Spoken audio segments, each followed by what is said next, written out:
Okay, I was gonna say it's one of those things where I'm like, either I was there or I was somewhere with you when you were talking about it happening, and then put Okay. myself there because I was hiking with you when you talked about doing it. It's like, Will Collins took pictures and shared them with people. oh, maybe that was it. Okay. So, okay. Although, because do you want to know? is humorous. Do you want to know the only reason why I, a 35-year-old man, know that bananas are rich in potassium? Why is that, Brendan? It is because of the film Honey, We Shrunk Ourselves. No.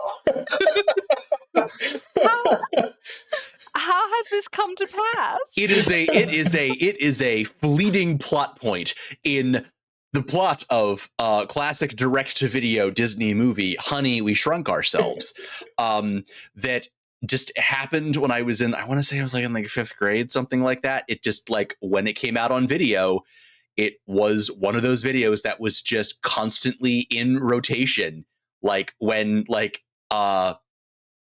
teachers would be like out sick or hungover or on strike or whatever, and we'd wheel in the TV with the straps on it, and I was like, okay, what are we going to watch today? Is it going to be Prancer or Honey, We Shrunk Ourselves? I'm really hoping for Honey, We Shrunk Ourselves because I fucking hate Prancer. I'll fight you. Prancer is a terrible movie full of terrible people. I will die on this hill. I do love that, though. I do love the whole thing where, like, you've got this tidbit of information and it was from, like, some random thing that, and you're like, I don't know why I know this. It's something everybody knows, but here's how I know it. It's like every time someone gets like a weird cramp or something, it's like, oh, we need potassium. And I just have their line pop into my head. Bananas are full of potassium. I knew because I was in varsity swimming. And I didn't used to eat bananas a lot, but when we were doing conditioning for varsity swimming, I kept getting leg cramps. And I was like, what the fuck? Why am I getting leg cramps all the fucking time? Why am I almost drowning every week because I'm getting leg cramps? And then someone was like, how many bananas do you eat in a week? And I'm like, what does that have to do with anything? And they were like, well, are you having enough potassium? And I was like, no. What is no? No is a great answer to that. Are you getting enough blank? No. It's like, what is that word? Are you trying to say potatoes and being bad at it? What?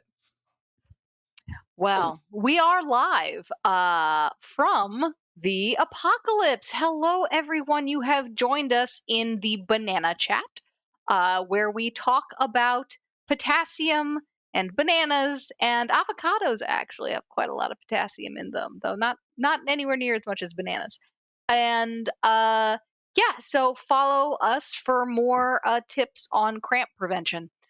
Otherwise, the other thing to follow us for that we might be better known for is our live action role plays and our other actual play content and streams and podcasts that we do to raise money for nonprofits, aid organizations, and other progressive causes.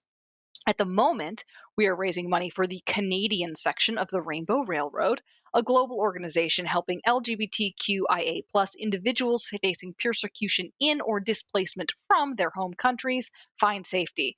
And of course, this includes the United States of America. We ask that if you like what you see here, rather than give us bits or try to give us money, just take whatever you might donate, $5, $10, whatever you can spare, no expectations. Donate it directly to the Rainbow Railroad instead of giving it to us. The donate button is right where the subscribe button would ordinarily be, and by clicking it, you can make the McElroy brothers yell at us, specifically JD, interrupting whatever dramatic and important scene is going on. This game specifically has a couple donation incentives. $15 will allow you to give a player of your choice +1 forward. A $20 donation will allow you to give someone a -1 on their next roll. And if you donate $25, you can force me, Della Collins, to run the game in a Stitch Bus for 60 seconds. You will not find a deal like that anywhere else on the internet. And now let's introduce our fine players. Starting from the top with Amber. Sorry, I'm painting one singular nail. Hi, everybody. I'm Amber, also known as the Space Jamber. I'm a TTR. I'm a 3 times Emmy nominated TTRPG writer, editor, podcaster, and streamer. You can find me anywhere there's internet at the Space Jamber. I am coming to you tonight playing Imogen Warwick. Maybe I should open her character sheet. Who is? Yeah, I should probably have any. Who of your is our character sheets up, scholar? actually. Oh, shit, I She have is my our laptop. only mortal and our scholar, and her hair's so big because it's full of secrets. And that's Imogen. Beautiful. We love Imogen. And we also love Jerome. Bedlam, please introduce Jerome. Hello, I am Bedlam, and I'm playing Jerome, a 14-year-old freshman with aspirations, student council, and a up-and-comer in his demonic coven. He just wants to be your friend and sell you drugs. Definitely nothing more than that, for sure. He has a friend, a dog friend named Dusty, who everybody loves, and we're going to see what kind of shenanigans are happening at Mike the football player's party this evening. And that is me. Gonna be great. Nothing weird will happen. And Brenton, would you introduce Sefer?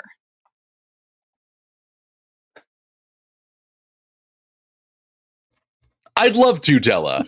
Thank you. You're welcome. Everything's good here. We're all extremely fine and not sneezing for no apparent reason. Hi, everybody. I am Brendan. I am playing Sefer. Brendan, he, him. Sefer, they, them. Sefer, everyone's favorite teenage Frankenstein thembo. V2 rocket in a trench coat. Generally just going through it, man. Living their best half life. JD. Oh, that's so good. That is so good. God, how do I follow that, Della? Sorry. Hi, I am JD. I can be found on the internet at JD, not Jason Dean. And in this game, I am playing Soren Augustin. Former, ? Saint, ? Current, Revenant, ? We'll see. Will he try cocaine for the first time tonight? Maybe. Who knows? We're going to have a good time, and nothing weird is going to happen. So, yeah. Nothing strange will occur at all. All right. Oh, Prancer's a story about a kid and a reindeer? It is. And Della, you must introduce yourself. We Oh, cannot I let have to introduce introductions go myself? by Oh, without shit. you. Oh, yeah. No, hi. Hi, I'm Della. I am the master of ceremonies here. I play everyone else. And what that usually means is I make everyone's lives hard, both in and out of character. That's kind of what I do. Moving on. And we thank you. I'm glad you appreciate the hard work I do. To complicate things, we start off. Last week we had some classic LFTA moments of our stream dying, like just sort of cutting us off like a fucking guillotine, which is pretty funny. But it ended right as we were at this excellent party. And by excellent in high school terms. So there's music, there's dancing, there's drinking, there's there was a pool in the backyard, kids are jumping in the pool, and yes, there is the cocaine that Jerome brought to the party or supplied to Mike that some people are doing. You guys had kind of come in at the invitation either of Mike or of Chicory St. Bride. Chicory, the turquoise skinned changeling girl who was revealed to be the daughter of the Queen of the Fae in exile herself. And Chicory is also at this party, dancing, having a good time. You She hasn't done any coke yet, but you think she's just waiting, if asked, she's like, I'm just waiting for this to like be interesting enough because I might like leave. I don't know. She's doing the mean girl thing. The Della has never seen Mean Girls either. So the if it's a movie, I haven't seen it. The where we left off, where we were cut off, Sefer was confronted on their way to the kitchen by one John Snipe, who said, "Didn't expect to see you here." Hey, John, how's it, yeah, how's it hanging? You good? I was better. Yeah, I can understand that. And like, I honestly, I just kind of want you to know that, like, I know this is, we had a great time and everything, but like, it's not like we hang out really a lot. So like, I don't really see you a lot in my classes. So, but like, I don't know. I just want you to know, like, so that whole thing, like like that whole thing, like that time, like when I like beat your ass really bad, like that's not me, man. Like, I'm not that kind of like person. Like, that's just not who I am. And I just want you to know, like, like, I don't think anybody should be judged on their worst day. I don't know if I'd call it like my worst day, but it would probably definitely be like in like the bottom 12, pretty easy. And like, I just think that, like, percentage wise, uh just like, that's a statistical outlier. Like, that is an aberration. If you were to conduct a peer reviewed study, you'd find, I think you'd really find that I'm just not like that. I feel like this is a really good opportunity for persuade an NPC roll. You are trying Sure. to change this. Now, to give everyone an idea, the height difference between these two is pretty big. John Snipe is not a tall guy. John Snipe is probably like 5'5". So he's not like super short, but he's definitely like looking around at this point, being like, yeah, when's that growth spurt gonna happen? And so he's still, of all of the kids here, he's the one who probably looks the most still like a kid compared to our favorite, our favorite Thembo. Yeah, Sefer is 6 foot even while they're like hunched over and shrunken. Sefer is the smallest that Sefer can actually make themselves is roughly six feet. Unless they want to try to make themselves like freakishly unnaturally compact, but that's an entirely different story. Upsetting.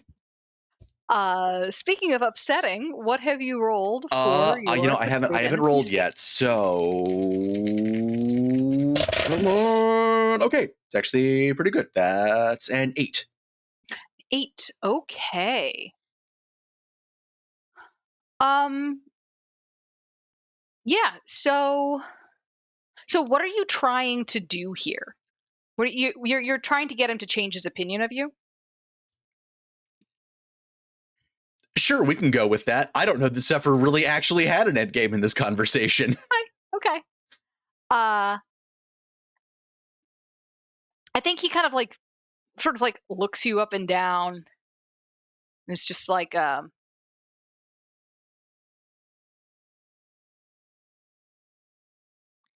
guess you were just defending your friend, I guess. Yeah, I mean, there was that, like, you were being like kind of a real buzzkill to Jerome there in that moment, and like, but like I also like I overreacted. Like Yeah. I did think? I did I did overreact pretty big style, and um I do want to say that I'm really like, I don't know, kind of like sorry about it or whatever. Yeah, fine, I guess. But look, how did you even like get here? Like, how are you even here? Oh no, I know, like it's crazy, like but I, hey, I swear, or I guess we're not supposed to swear, right? But like I promise that like I'm definitely supposed to be here. Like I didn't sneak in or do anything weird or creepy like that. I was invited. I was invited here to a party by Chicory. Oh shit! Really? I mean, by transitive property, kind of, yeah, basically. At this point now, Jerome comes over. He heard his name come up in conversation from across the room, and he comes over and he sees John Snipe there engaging with Sefer, and he doesn't want any of that. Like John Snipe is a bitch. I have. So he walks over. He walks over and, hey Sefer, hey, have you come all the way in yet? Like have you seen the drinks in the kitchen? Do you want anything? Oh no, I'm pretty, like, honestly, I'm pretty thoroughly lubricated right now. Like I understand. Like yeah, it would be kind of a waste. Some people have offered me cocaine, and I tried to explain to them that that literally would do nothing with my physiology. Like I don't want to be rude, but also like I don't want them to like waste that cocaine that it seems like they went to a lot of effort in getting. Like I feel like it would be rude for me to take it when it's not even gonna like do Yeah. anything to me. No, I that makes sense. It totally makes sense. Do you want to? What about the pool? Have you seen the pool yet? And he sort of turns, and Trump kind of puts his arm around Separate to like lead them toward maybe the pool to check things out, effectively separating him from John Snipe, giving him the shoulder. But hey John, though, like, hey, if you want to like catch up later or something, like I don't know, if you would like hang with like me and Chicory or something, like yeah, no, that would be cool. Oh, Hey John. Uh, hey, what's up? Oh hey John. he like completely snubs you, Jerome. He like does not even look at you.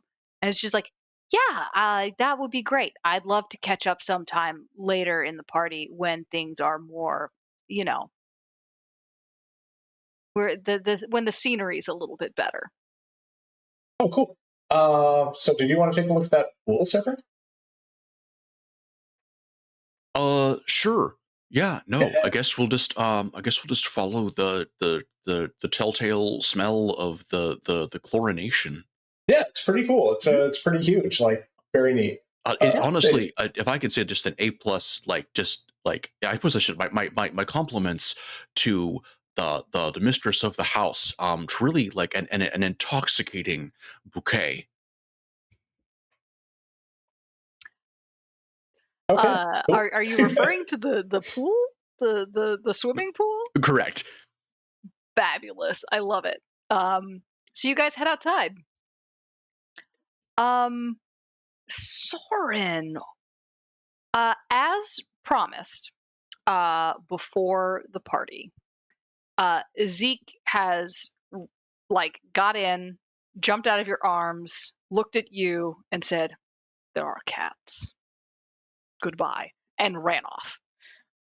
And every so often you hear some thump and like the cat yell, and you hear Mike go, "Snickers! Stop knocking stuff over!" Where's Soren at? What's Soren up to at this party?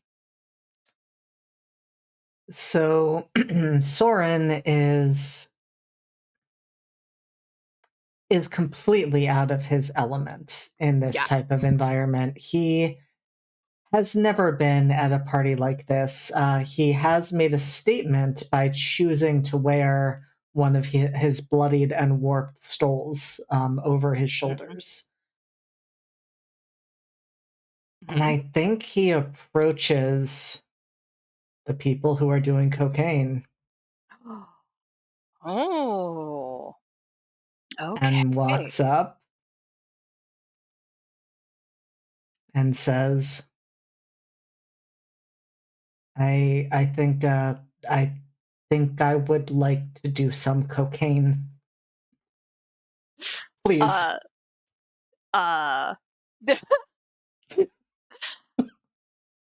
I'm gonna need you to roll a die. I'm just gonna need you to just. I don't know what it is you're rolling to Right. roll. I feel like it's Pick a stat. persuade an NPC that you're not a cop. Yeah, persuade an Okay, NPC that you're not a cop. Yeah. You hear, I mean, no matter what you roll, you hear Professor Oak's voice in the back of your head. There's a time and place for this. That is a 7. 7. Okay. They like look at each other and like look at you and are like, I mean,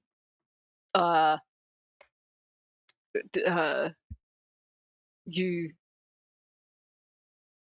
aren't you like a priest or something? Like you're like a aren't you like a you're you're we're these aren't drugs. Uh but this is just like this is it's like pixie sticks. Man, we're just having a goof. And one of the other guys like sort of like smacks him and is like, "Hey, come on, man." So, but seriously, aren't you a saint? Are you sure? You're like Saint Soren, right? You're the guy. And Soren smiles, and it is an unsettling smile.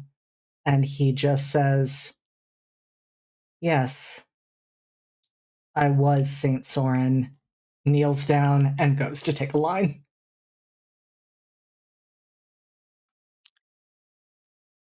Damn. All right. All of the people there just go, "Damn, sick. All right." Uh, just you are what you are. What I would love Soren to do in this moment is a roll quick blood roll. Mhm. That is a 10. Yeah, no, okay. So you do a line, and it's everybody else. Like you've seen them like get up. Everybody, almost everybody else there. There's like 2 people there who have done this. Like they know what they're doing. Everybody else has very much like a yeah. I've seen movies. Yeah, I'm cool. Yeah, I'm cool. I'm cool. Like if you guys have seen the fabulous movie, the cinematic masterpiece that is Cocaine Bear, it's very much the 2 kids who find the bear's cocaine, uh, and or say yes, I've done drugs. What how do you do this is how you do drugs, but you not no flinching, no hesitation, no nothing. It hits your bloodstream. And for a second, there's like this brief dilation. And you're like, oh, wow. And then it's gone. Just absolutely gone. And the guys are like, whoa, damn, okay. All right, Soren knows how to party. Like, it gives you a high five, and he's like, sit down, sit down. So, what's your name? What's your name? I'm Derek. How are you? I know your name. I know your name. Where you were like in Florida before this. Florida's great. Starts like talking at you, asking you questions, but never like finally pauses to take a breath. Do you say anything to this man? Soren has just let him kind of go on, and I think at this point just looks at him and tilts his head and asks, "What do you think about God?" You can hear the needle skip in his brain. You can just hear the record scratch. Absolute done. He's like, I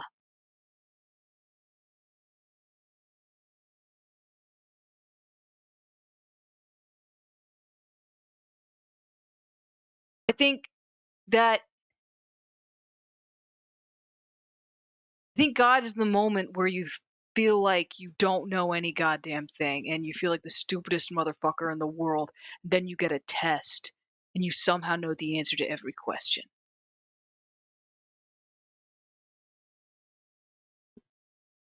That's where I feel like, oh, there's a higher power.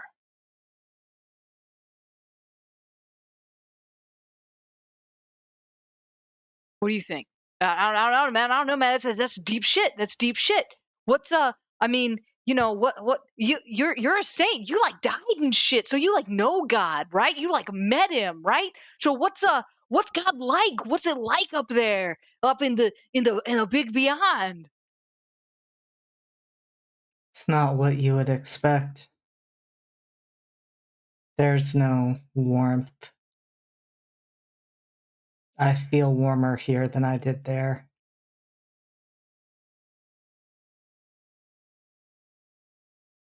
Shit, dude, you think you actually went to heaven, or did you like? Are you like a saint from the other place? Ah, Hell's Angels. That'd be fucked up. It would, wouldn't it? Yeah, man. Oh shit, did you got like red on your stole, man?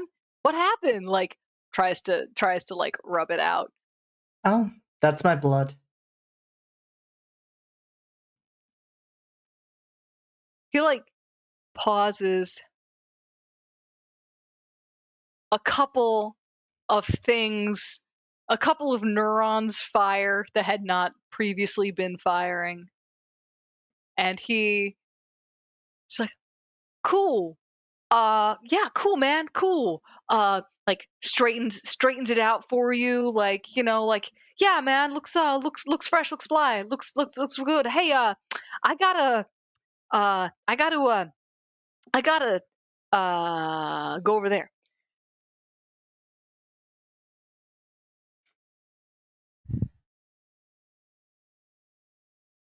Imogen, where are you at this party? Have you witnessed this shenanigan? Have you uh or are you outside at the pool? The it's loud. Excuse me, it's loud outside because that's where like there's like a DJ setup out there, Mm. but it's not the kind of it's like music noise. It's a little bit rhythmic. Sometimes depending on how your sensory processing do, it can be easier to tune that thing out than it can be like the shout of voices. So it's a little bit easier outside than it is inside in certain respects. Yeah, you know what? I think Imogen likes the feel of like the pulsating of the music through the ripple of the water, Mm-hmm. actually, and is sat like on the side of the pool, probably is like just probably has a beer in hand but is not sipping it at all, is just like appearing to nurse it so that she doesn't look super uncool, you Mm-hmm. know? So she's just like sitting there, probably just doing what she does best and listening in and gathering secrets and getting any intel that she can, while seeming, unassuming. She's just, you know, it would probably be really out of character and people would probably get suspicious if she actually were like super duper mingling and super duper like being social, you know? Yeah. Yeah. It's probably yeah. A couple people come up to you to chat. A couple people like come by. Do you have like a gather information type Um, role? let me see. Oh, you know what? I have arcane detective. When you interview a knowledgeable NPC while pursuing the arcane, roll with mind. On a hit, they offer you a concrete lead, an important location, supplier, or tome. On a 10 plus, that you already have this connection in your arcane network that allows you to make good on this info. On 7 to 9, the path forward is blocked or precarious for you at this time. On a miss, they tell you little, but your questions put them in grave danger. So Ooh. I like this thought that, like, yeah, I like this thought that she's just like casually talking to people, but like low key getting info about maybe any particular goings on with like the funding of the church and maybe like the oh my god, you can tell I've been playing too much Fallout. Is it Sons of Adam in this game or is it Children of Adam in this game? Because Sons of Adam. okay, because Yeah, it's Children of Adam in Fallout. So I got you. okay, yeah. Um, so yeah, I think they're just like low key trying to get information on these big things that are like definitely affecting Soren and Mhm. for sure coming after um my god, what the fuck is wrong with me? Why can I know Jerome and Sefer. So Nice.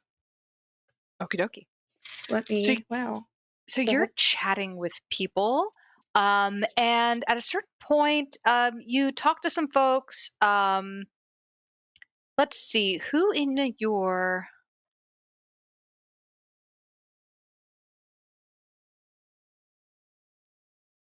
do do do do do do. So Janice Chandler is there, who is in your network, as is uh as is John Snipe. So she's there, and so she kind of comes and sort of sits down and starts chatting with you, like, "Hey, how are you? How has it been? You've been busy. You've been doing that sort of like the archive has been like putting you in charge of stuff. That's kind of cool." My yeah. Oh, yeah. It's I mean, senior year, you gotta get all the extracurriculars you can to before college, right? Oh yeah, I know. I feel like I'm doing like every sport and also orchestra and like, trying to remember like prom queen and like all the things. So, Oh yeah, for sure. If you don't make it into Princeton or Harvard based off of that, or or at the very least, like University of Arizona, then I what's the point? I mean, she like laughs and is like, "Yeah, Princeton and Harvard definitely mirror your speed. I'm University of Arizona and I know what I'm like. I know what I'm like. I'm of course I'm like applying. I'm like applying to Yale because like, dad's a Yaley, but Oh I'm yeah, not, of course. you know, I I don't actually want to go there. It's like it's like fucking cold up there. I don't want to go where it's cold, No, absolutely not. I mean, we have enough seasons up here. Why go where there's even more seasons, you know? right? So where are you Fuck hoping to that. go to? Where's like your top school? Where's Imogen headed after this? I mean, my mom wants me to go to Yale or Princeton or something, but like, I Hmm. don't know. UVA seems cozy. UVA is nice. UVA is nice. UVA seems cozy, like Hmm. out of the way, but still prestigious, and significantly less bullshit to contend with. True. True. Fun fact: my parents, Della Collins' parents, met at UVA. Uh, Aw, my dad was dating my mother's freshman roommate. Uh, nuts. yeah. they did not start dating until like either senior year or like after college, my parents. And so that relationship ended long before then. But anyway. So yeah, she sort of chats with you for a little while longer. What kind of questions are you trying to ask? Or do you want to try to do a figure someone out role? Or a uh or I'll let you do a figure someone out role, and you can like Mhm. tailor your questions specifically to like the Sons I think Sons that of works. Adam and Archive. I Yeah. think that works. Yeah, and Yep. I think along the way, like, Imogen's just, like, holding the cup like this, you know, so no one can see that really nothing's being consumed, and she's just doing the little sips like this.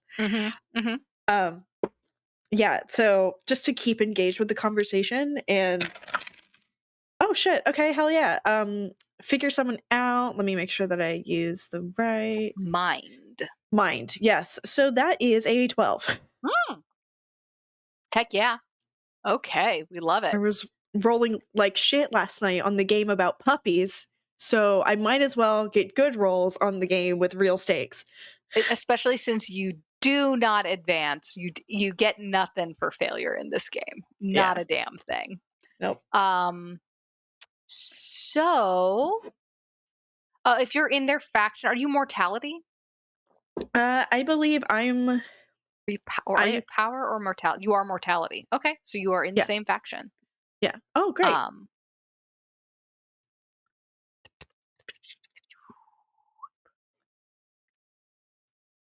I'm just sort of looking at, because this person is in your network, I'm just looking to see.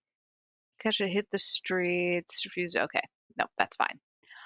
So what questions? So you're basically just asking like Leading questions like, oh my god, did you hear about everything with like this like weird network trying to come back up and go after Soren?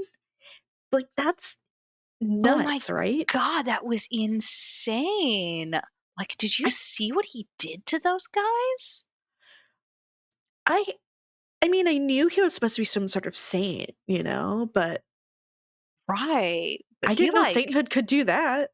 yeah, he like smashed that dude into a wall. He like goes to our school. And just to fact check, none of us were on the news, right? It was just Soren. It was just Soren, and Okay. you can see like Sefer, but because of just where the camera was, what you see is on the side of the frame, sort of on the side of the frame, you see like a person like struggling with another person, and then Soren comes out of like nowhere and like choke slams the guy into the wall, and like as he like turns around, you see his full face in profile and dead on. Whereas everyone else is kind of like moving shapes. But Okay. you specifically, or at least in the clips you see, we're not on that camera. Okay. You don't Great. know. There could be other cameras, but those haven't made it onto the news. You are Absolutely. absolutely a suspicious and paranoid enough human being to be like, there could be other angles. I could still be on camera, but you're not on the news yet. Oh yeah, for sure. I mean, like I'm 100% sure Imogen, the second that came out, was on this world's equivalent of like TikTok. Yeah. Checking. Yeah. Yeah. It's still, it's just like some like BBSs. Like, again, this is 90s level internet, 90s, early 2000s internet. Yes. Okay. Yeah. So my headphones just told me battery low. Okay. Cool. All right. So yeah. So Imogen's just like, yeah. I mean, I've been trying to like keep like look on the internet or whatever to see what's going on like on the message boards and just I mean the things people are saying about Soren. I mean like maybe proposing that he's the Antichrist. Like, what do you think about that?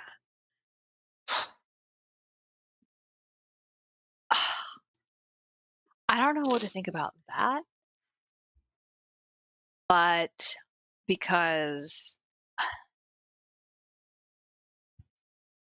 look, the Antichrist is supposed to be, like a Christ like big public figure, and like Soren like tried that, but I mean, media wise, he's a little washed up. He hasn't like done a tour or anything like that, right? Like he's kind of like unless he like gets his name out there again in like a big way, like soon, he is absolutely going to like be yesterday's news. Like this could ruin him unless he gets his name out there again.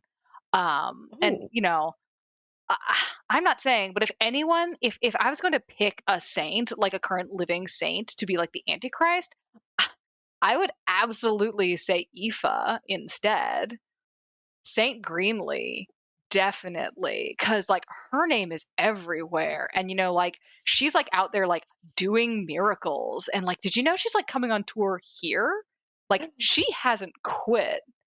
Stop. She's gonna be here when? She is. Oh my god. Oh, I probably shouldn't tell you about this, but like No. she's absolutely coming in, and she like drops some details about a tour that Aoife Greenlee is going to be doing. Like a book signing, and like a couple like uh uh I just completely forgot the word for Meet and greet. uh yeah, like meet and greets, and like the hosting, not like tent revivals, but like but basically tent revivals, like big outdoor like gatherings, like big prayer fests and shit like that. um And yeah, so she drops all this. She's like, it's supposed to be happening like soon, like before like winter. They want to get this done in like the fall, while the weather's like still like cool and nice, so they can like do all the outdoor stuff. She's chatter, chatter, chatter. Like you're like, Mhm. oh, this bitch did lines too. Um, She took the bump that she was given, and then she bumped again, and she bumped again. she probably Um, only did two. Because she would burst like an overexcited guinea pig. mhm, mhm. Mhm. Having never done cocaine, sure, I believe I you. I have never done cocaine, but I have I have forgotten my Adderall and taken an extra Adderall. And so if the experience is anything like that, I don't want to do cocaine. Fucking safe. Okay. All right. Great. So, Janice, So yeah, thank you she dropped so all much. of that, and so you're definitely getting this sense of like, you know that um that she is Janice is not the smartest person that you know. You are the smartest person that you know. Uh, Janice is definitely the most socially adept person that you know. Mm. When she tells you how things are, she's always right. She has absolutely a sixth sense for these things. Um, you would never ask her for like facts about like the world, because she's not dumb, but she's not the first person you would like try to cheat in a test from. She's useful for certain things, but not. Useful for certain things. Yeah. But this, like communications, watching the media, what is popular opinion, she's on it. Mm-hmm. You also know that if she's saying it, other people are saying it. So if she's telling you like, oh yeah, Aoife Greenlee, Antichrist, That's not an opinion she formed through independent research.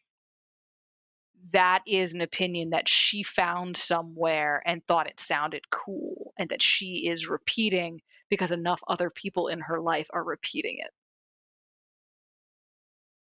Similarly with her assessment of Soren being potentially old news, that you're pretty sure is her though, and is her. That's her like semi-professional like take on the matter. Like if she's the type of person who's absolutely born to just be like one of those people who just decides what next year's like vibe is going to be. She's a tastemaker at heart. Mm-hmm. I know exactly this person. Yeah. They're fascinating and awful. Okay, so Imogen is in the back of their head is like, do we even want Soren to continue to be in the public eye right now? Is this something that Soren's even wanting to be hailed? Does Soren want the spotlight on them? We just don't know. We gotta talk to them. So I think Imogen's gonna be like, oh my god, Janice, thank you so oh my Lanta, Janice. I am so grateful for everything, and I know you're gonna get prom queen this year. You've had my vote since first grade. So oh, hugs. Yes. And she's like, I think the water looks really great. I'm gonna get in the pool. Yeah. And she turns around and goes like, oh, and like starts like stripping off her like shirt and skirt and like jumps in her underwear and bra. And like a bunch of horny dudes immediately are like, oh, get in the pool. And they do the same thing. Imogen takes this time for under the cloak of all of these horny teenagers to go find Soren, maybe post cocaine. I think I was gonna say I think you 100% walk in and see him snorting another line. Yeah, you see like everyone around the table has kind of like moved away, and Soren, you walk it, and Soren does another line. This one, Soren, like it doesn't even give you that momentary rush. And Zeke like is like right next to you and just says, "Don't do that." Why not?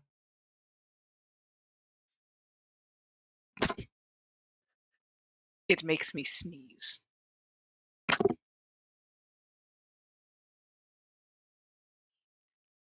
Do you feel it? I feel the sneeze.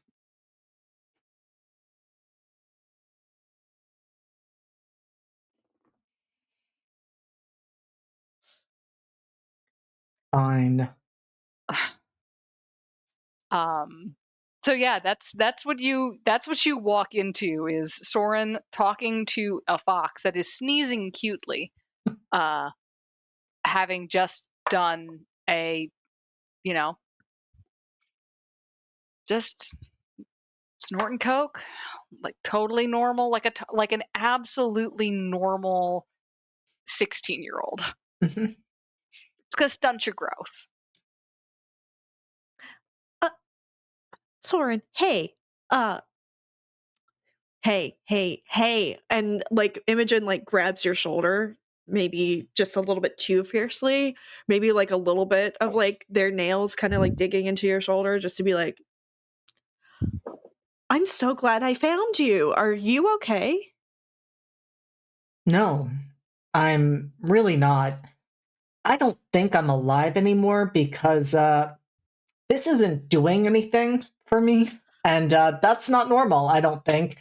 You're supposed to feel something when you do cocaine, right? Like, that's what happens when you do cocaine.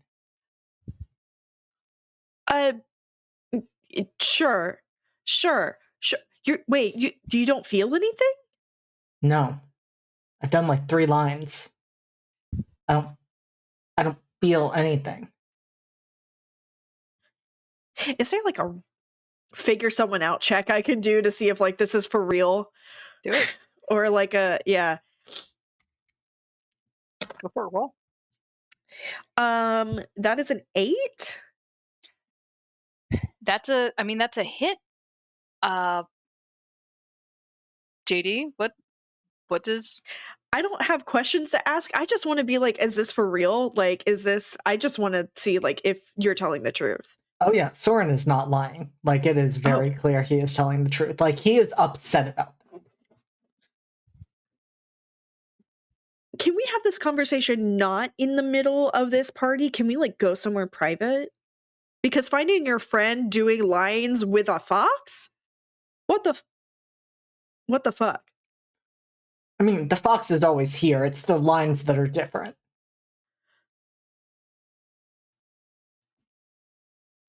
But yes, And you're sure the fox is always here, but you're sure you feel fine? I mean, I don't feel fine. I don't feel anything. And I don't think that's fine. That's not normal. I should be feeling something, Imogen. Okay. Yes, let's super have this conversation not in the middle of this party. Do you want to go out front and we can get a little bit of privacy? I mean, sure. I mean, everyone else left. I don't think they liked it when I talked about God or dying or blood. Imogen looks around and notices this is true. so there's other people like in the room. But there's definitely nobody. There's definitely we're not gonna go over there kind of vibe. We're avoiding the crazy. Yeah. Okay. What made you think that I mean, I don't know. I've never done cocaine. Like, are you sure it's supposed to hit you right away, or are you supposed to like? Is there like a refractory period? I don't know. I mean, I don't. Amber genuinely doesn't know. I don't know either. I've never been around cocaine before, but I felt, Imogen, I felt something, but it was just for a moment, and it was the best I have ever felt, and then it was gone like that.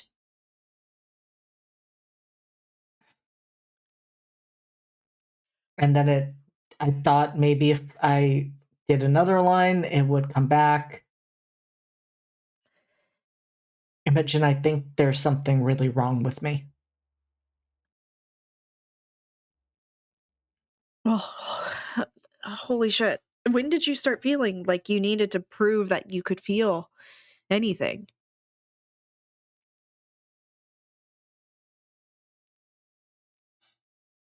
I mean, it's been a long time coming, but I guess over the past week.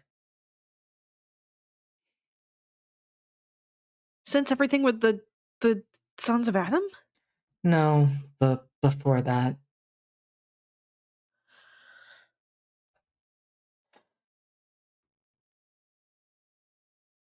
I don't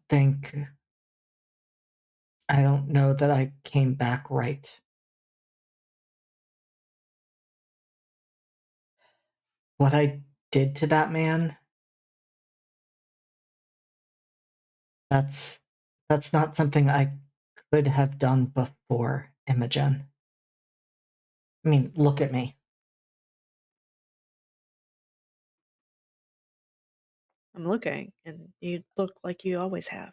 I know I'm not built for something like that.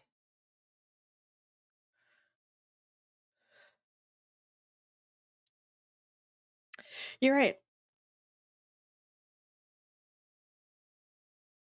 But isn't that like what miracles are supposed to be about? Doing things that we're not normally, well, mere mortals are not meant to do? Committing great holy acts? Holy doesn't necessarily have to be good. Smiting is in the book. I like this one. You would.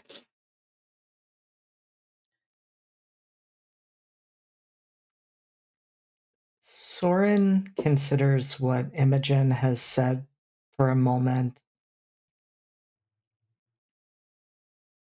and then says, but when it's a miracle, that's God working through you. You feel him there. You feel him guiding you. And it was just me, Imogen. It was just me. God wasn't there. And I'm not sure he ever was.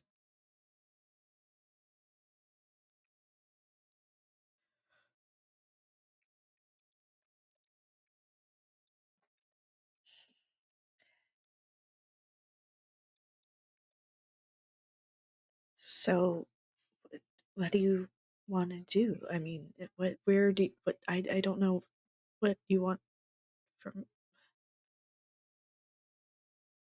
I don't know what I want either. That hasn't really been something I've ever gotten to think about. And it might be out of my hands soon anyways. I might be going back home. To your mom? My parents. No. You can't do that. No. No. No. No. That's literally child abuse.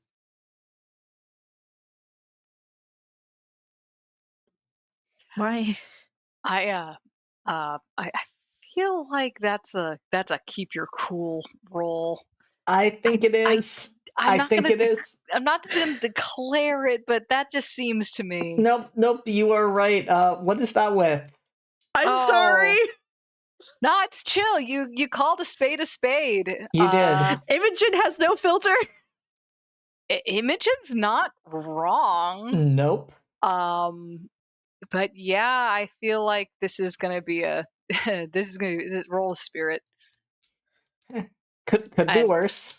So what I guess good question here is, if this is a keep your cool roll, what is it that you're trying to avoid?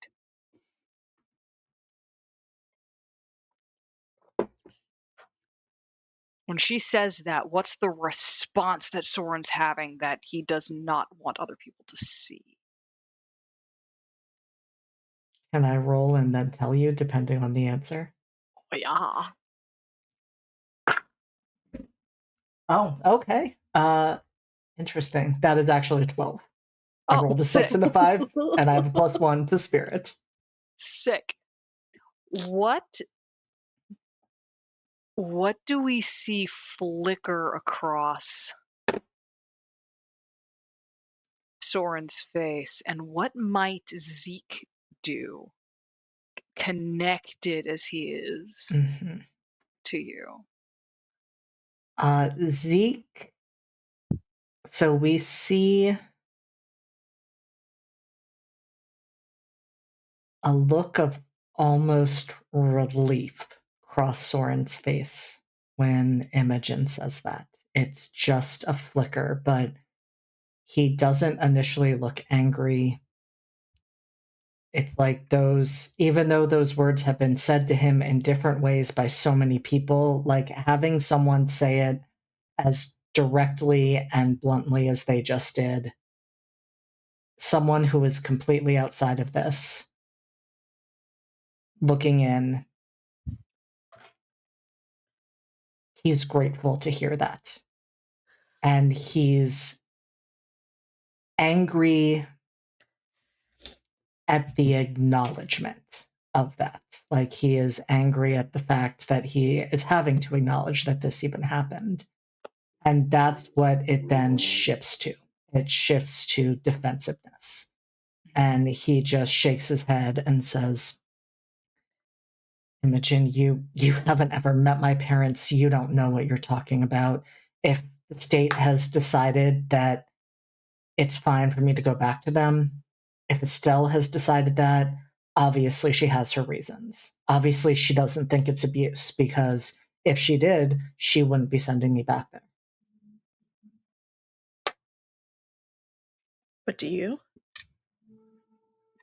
Do I what? Do you think it is? You have your own agency too. You can advocate for yourself. You're a fucking saint. You have the power. Imogen, I'm a 16-year-old kid. I don't have any power. You're a 16-year-old kid who obliterated a grown man a week ago. So and who what, does cocaine with foxes. And gets Those are no previously benefit from it? Yeah, all of those are previously unsaid sentences in human history. I will do it with a fox. I will do it in a box.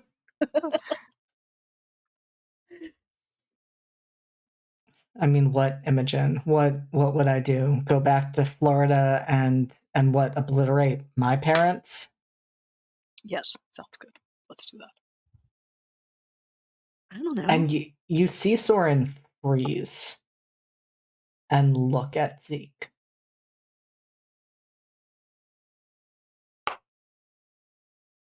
They should be punished.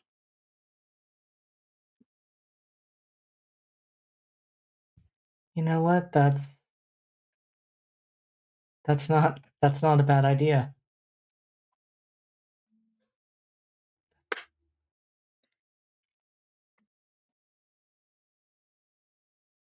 Thank you, Imogen. They sputter. I did not say kill your parents. That, I think, is where we're going to shift the scene back. We're going to shift the scene over to also at the pool, Sefer and Jerome, sort of poolside, hanging out at the party. There's, like I said, there's music. You see Janice like strips and jumps in the pool. A couple other people do the same. Everybody's sort of in underwear. But everybody's having a good time. The horny teens are like making out, and other people are sad because they're not making out. And you see Chicory is also in the water, looking luminous and sort of chatting with people. And what are you guys doing? What are you guys up to in this?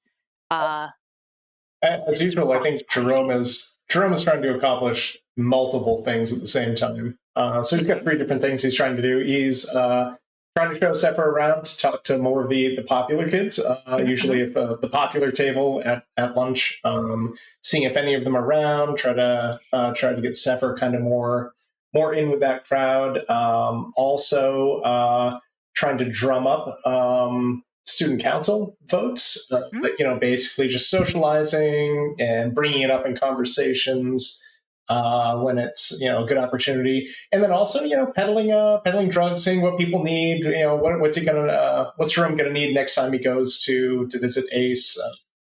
Just general Jerome things, I think. So. Excellent. This is a lot of fun. Give me a heart or spirit. Okay. No, not heart. Heart's like no, yeah, heart or spirit. Yep. I like art. Art is good. Mhm. That is an 8. And 8, you say. Yes.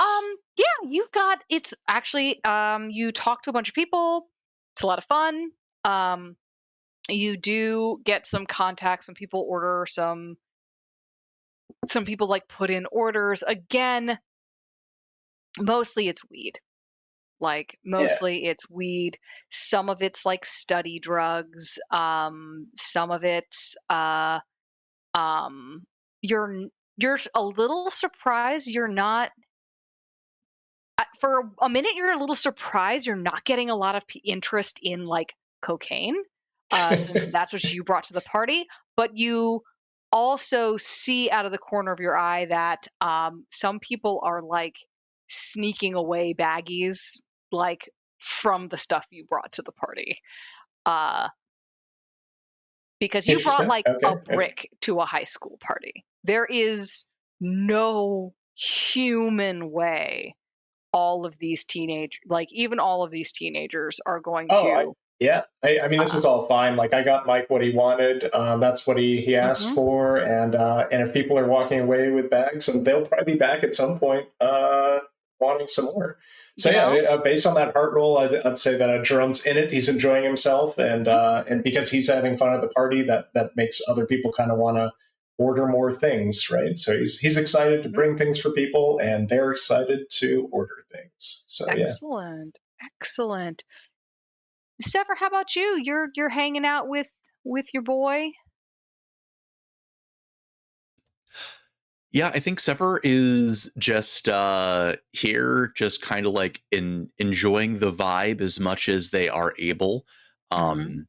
Um, taking in the aromas and doing their best to, in their own way, sort of like do right by John Snipe. Okay. Yeah, you Chicory at some point kind of swims over and is like, "Hey, Sefer, how are you doing?" And like John Snipe like materializes from the shadows. She's like, "How are you doing? How's the party?" She's like looking up at you from the pool, like sort of her little feet are kicking uh behind her. Um her uh you notice that her wings are kind of like she's like holding her wings out of the water, like a little bit stiffly. And remind me, what kind of wings does Chicory have again? Sort of like dragonfly wings, Okay. sort of like that. Um, uh, if you've seen, oh, what was that show? It was actually kind of good. Um, I mean, the image Dragonfly wings. is It yeah, has the image dragonfly. She has is dragonfly wings. communicated. Yeah. And so what was Chicory's question again? Just like, how are you doing? How are you enjoying the party? Oh yeah, no, I'm having a really great time actually. I'm just hanging out here, just having a good time here with John. You know John, John Snipe, right? Oh yeah, I know you. Yeah, your dad like runs the law firm, doesn't he? Oh, yeah, he does. Yeah, my dad's a lawyer. Um, and then they proceed to have a terrible conversation. And Sefer's work here is done. They've killed two birds with one stone. And also they had a brief moment of clarity where they realized they were about to go on a tangent about how they're surprised that Chicory's wings are not more hydrophobic. But in a rare moment of circumspection, realized that conversation was probably not going to end the way they thought it was going to. So this is probably the best outcome for all participants. everyone is really pleased. Yeah, and you have satisfied a debt with John Snipe. Let me do a quick look. Do. Yeah.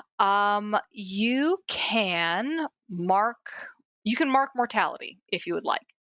Okay, I'm gonna knock down one of my debts. And I mark mortality. Yes. I think I've actually already You marked probably already mortality. have. I You do, guys, yeah. The only one I'm missing is night. Is nicht. So Nacht, nicht. Nacht. Uh Nicht. Sorry, that just got a whole Rammstein song stuck in my head. But man, those were good. God, those early albums were so good. Anyway, the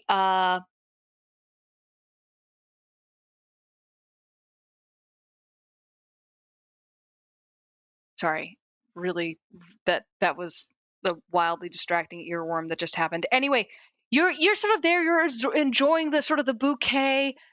Jerome, you were like briefly really suspicious because you're like cruising around. And you're like, it's that guy.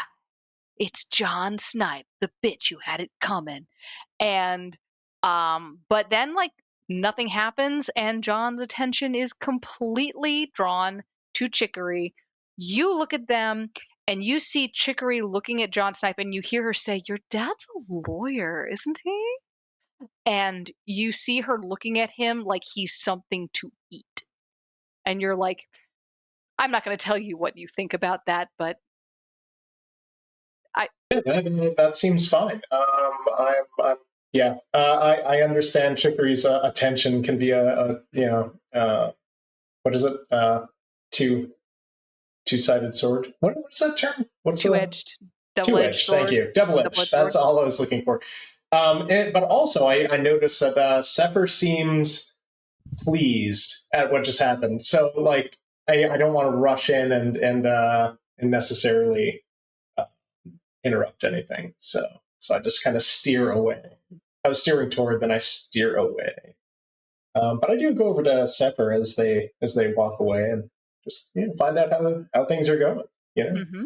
Hey, Sefer. Oh, hey, Jerome. This is actually really. I'm not normally into, I guess, like what you would describe as. I'm not normally what you would describe as a party people. Not just. I mean, not just because I'm not. I mean, I'm not people. I guess I'm not a hullabaloo hootenanny homunculus. But I gotta say, as parties go, even though this is my first, I have to say it is the best. Wow. Solid. Number 1 out of 1 would inhale chlorine fumes again.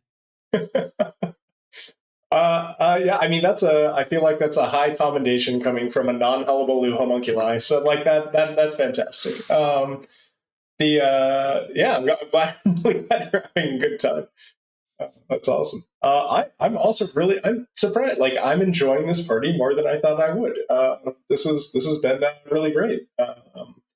And it's so what's John Snipe and Chicory talking about over there? That looks fun. I don't know. They started talking about lawyer stuff. It got me bored real fast. But I think it was maybe good. I noticed that Chicory was keeping her wings out of the water, and I was going to talk about how cicadas' wings are so uniquely hydrophobic in nature that their fibers actually can bisect water molecules at the atomic level. It's wild, and I was honestly kind of surprised that she couldn't do something kind of similar with magic and shit. I don't know. Now I don't know. Sorry. Now I'm just thinking about if I can make Chicory better wings. She'd like better wings, right? Maybe it's just high if I effort. made maybe she could and just what isn't if right if now. I made Chicory like a set of person-sized cicada wings? She'd like that, right? That's like a cool gift that friends give each other, right? I think you're right. I think that would be an extremely cool gift. But you're sort of giving something to her that she already has, in a sense, right? I guess that's true. I honestly, and I appreciate that insight, Jerome. This is like you got. This is why I hang out with you, Jerome. I I love would it. like everyone except Imogen to roll with blood. Blurred. Real quick. Blood. Blood. Blurred. Blurred. That is a 10. Ooh. I have a 11. No, a 10. I have a 10 as well. That is awesome. I have a 6, a 3, and a +1. I got the 7. You two outside hear this first.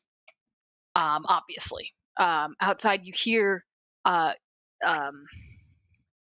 Sefer, you probably actually smell it first. You're like smelling with chlorine and you're like, whoa, this is Whoa, like bro. you're actually kind of Bro. getting like what you suspect is like, oh, this is what a head rush is. Oh, this is like what people call like a contact high.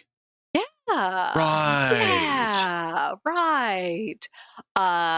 Then you smell something a little bit different. It's not blood. It's not blood.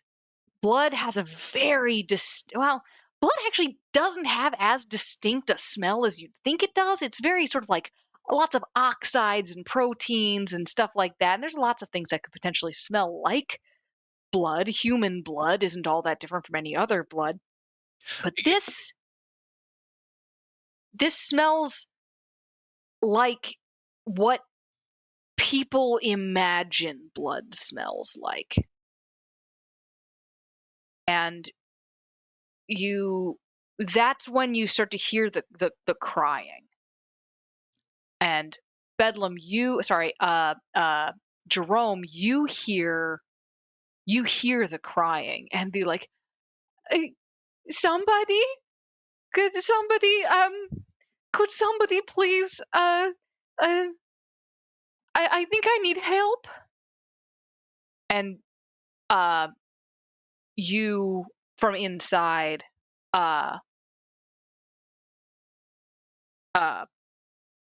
Zeke's ears like twitch forward, and then you can hear sort of the muffled voice, and you guys recognize this as the voice of Katerina. Somebody is you see other people kind of come over. She's like standing next to the gate. She's not wearing her big hat.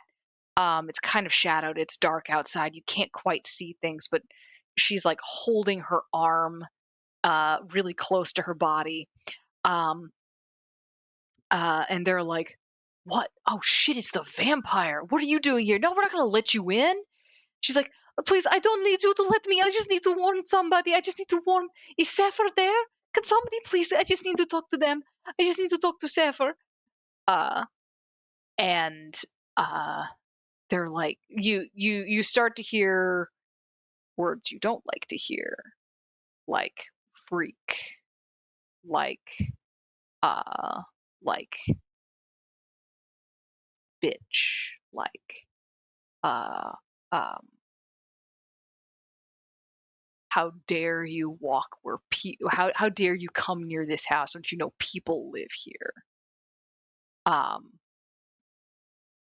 That kind of stuff. And she's like, I'll go so quick. I just need to talk to Sefer.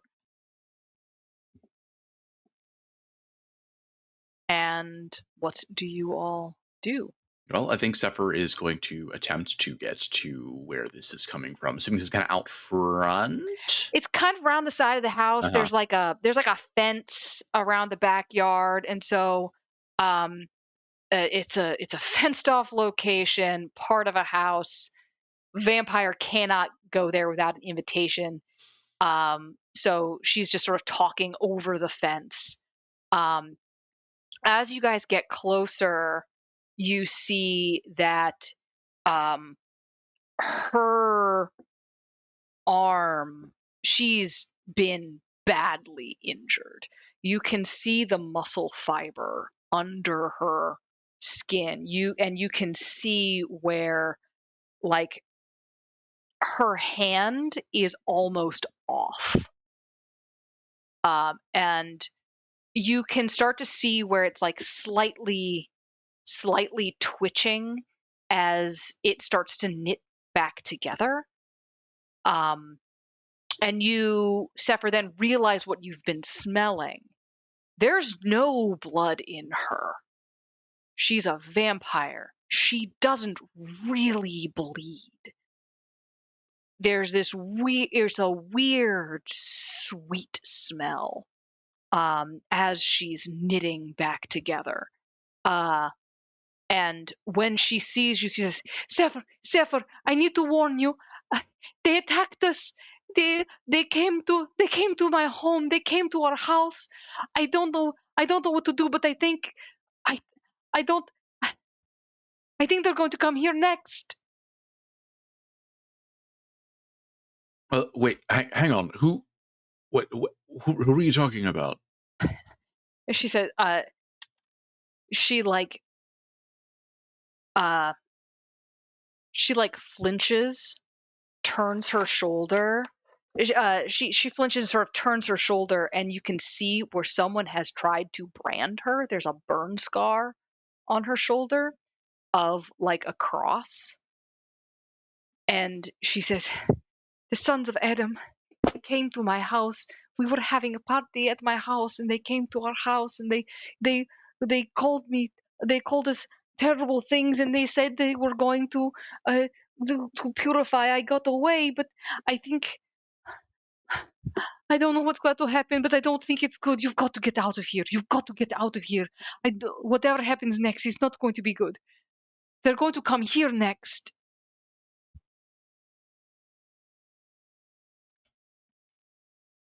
Okay, then we just need to. So, whose house is this actually? This is Michael's house. This is Mike Power's house. Okay. How do the rules of invitation work in this cosmology? This is a party. You could technically invite her in. You don't know. You could probably invite her in as someone who has been a guest in this party. You could possibly do so. You do not you know that this is usually something that has to be done by someone who has authority. Mike could definitely do it, and anyone you suspect in your very logical brain that anyone who is directly invited by Mike could definitely do it. You who were invited by someone who was invited by Mike, that authority might be too diluted. Well, but you don't know. Fortunately, I do know who invited me, and I know where to get them. Yeah. Jerome also followed Sefer out from the pool, right? And Jerome was invited directly by Mike. Yes. So, and I mean, you sort of I assume you guys kind of push past the people who were, because if the people who were oh yeah, no, definitely just go right past them. If they do they try to do anything or? No, the one thing you hear though is one of them says oh, what, you think the sons of Adam are going to bother us here? Who gives a shit? We're normal people. And then she says, oh no, he's not the sons of Adam. The sons of Adam attacked us. I don't think it's the sons of Adam who are going to be coming here. And that's where we're going to take our first break. Oh, okay. Okay. That's all no, right. Well, that's absolutely not. I control this. We're not going on break. That seems incredibly fine.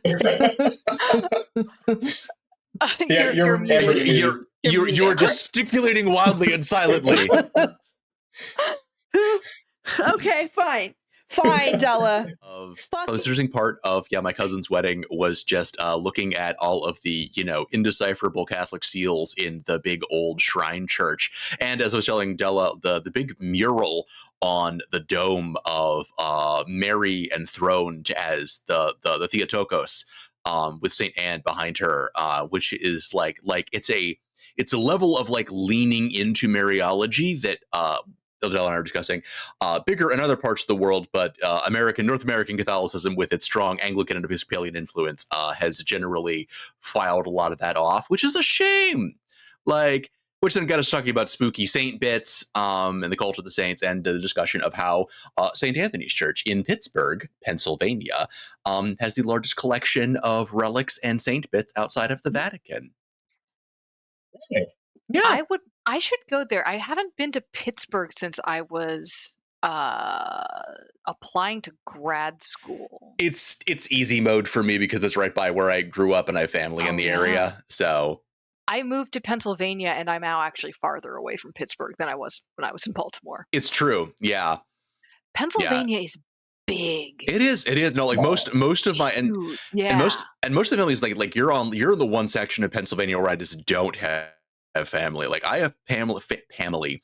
My PA family, my family, scattered across central and western PA, but like nothing in the east, like at all.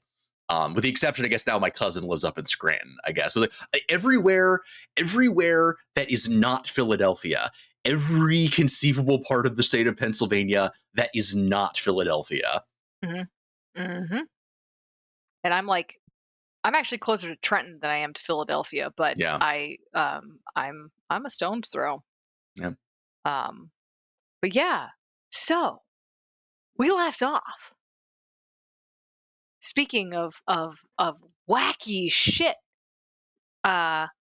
with Katerina badly wounded, saying that she says, "The sons of Adam came for us.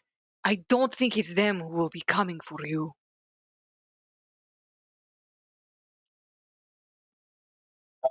Jerome, I think Jerome invites her in. I think he also gives some guff to the people standing around, like jeering at her, like, because like she's hurt, guys. She's hurt. Like, come on. And then he Jerome says, come into the party.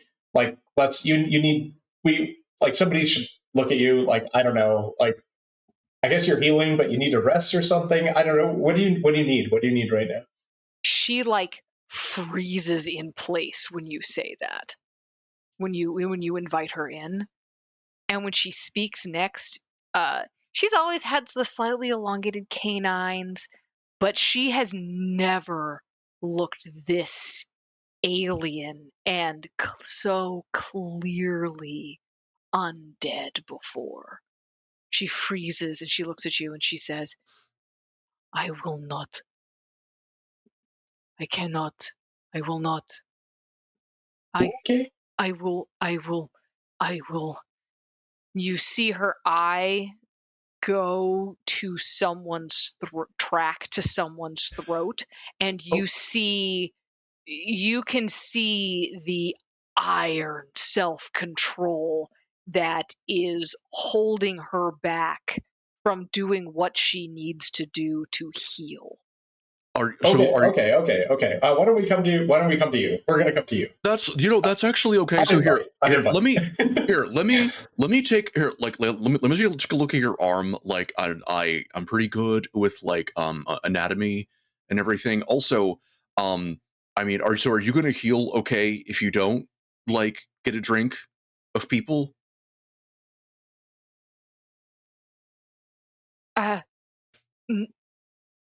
Long story short, no. I need to go. Just giving you warning. I don't think you should be out there alone. Like, I know you don't want to like hurt anybody, but like I should at least try to like splint your arm or something.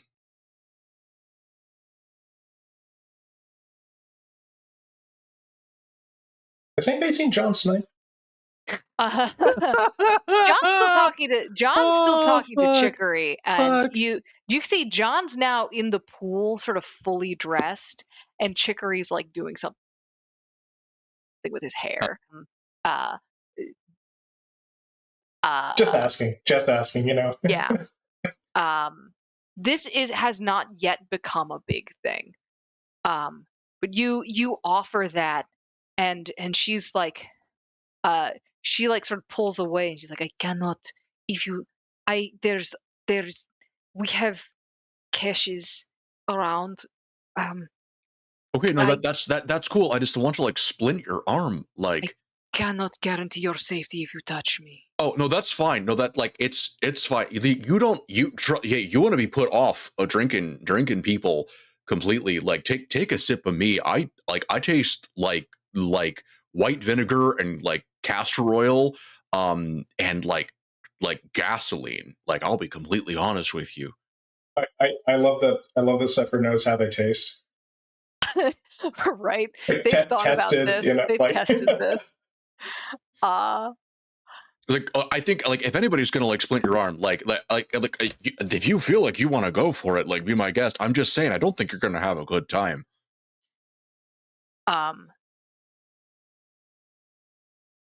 She will like let you approach. Soren, what are you doing when you see this? You see all this.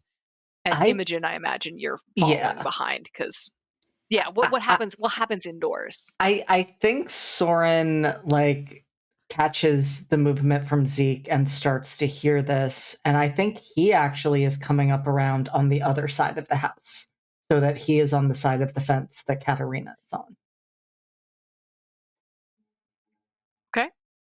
Imogen, are you following? Imogen's following and is just like still dumbstruck by like the things left unsaid by the conversation that they just had with Soren. And now vampire question mark? Yeah. What? You know Katerina. You know she's a vampire.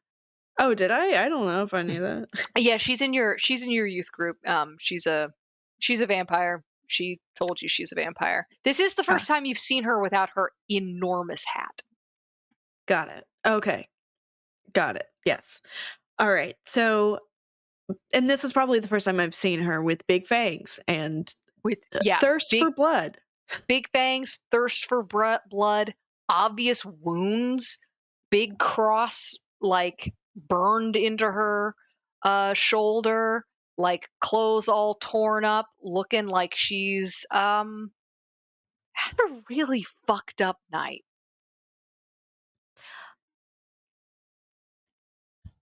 Y'all, what's going on?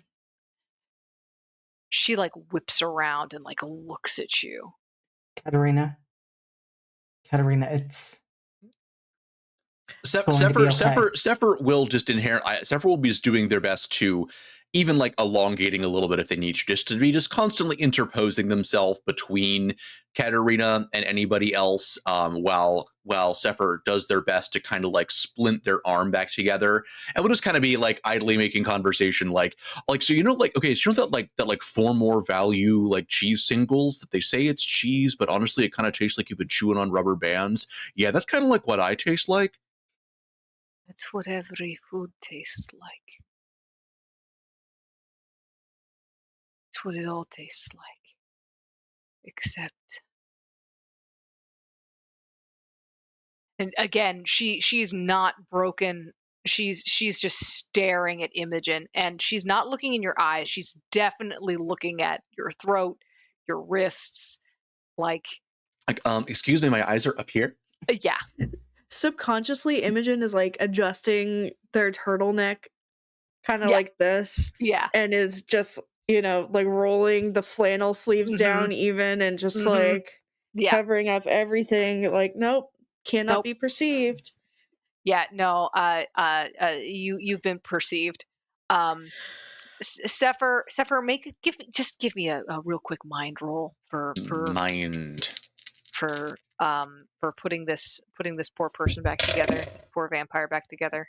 That is an 8. Okay. You are able to quickly kind of patch her up. And she like looks at you, looks at Imogen. Says, I have got to go. All right, that's fine. I just want to make sure your arm was all splinted up. But so wait, so who is coming here?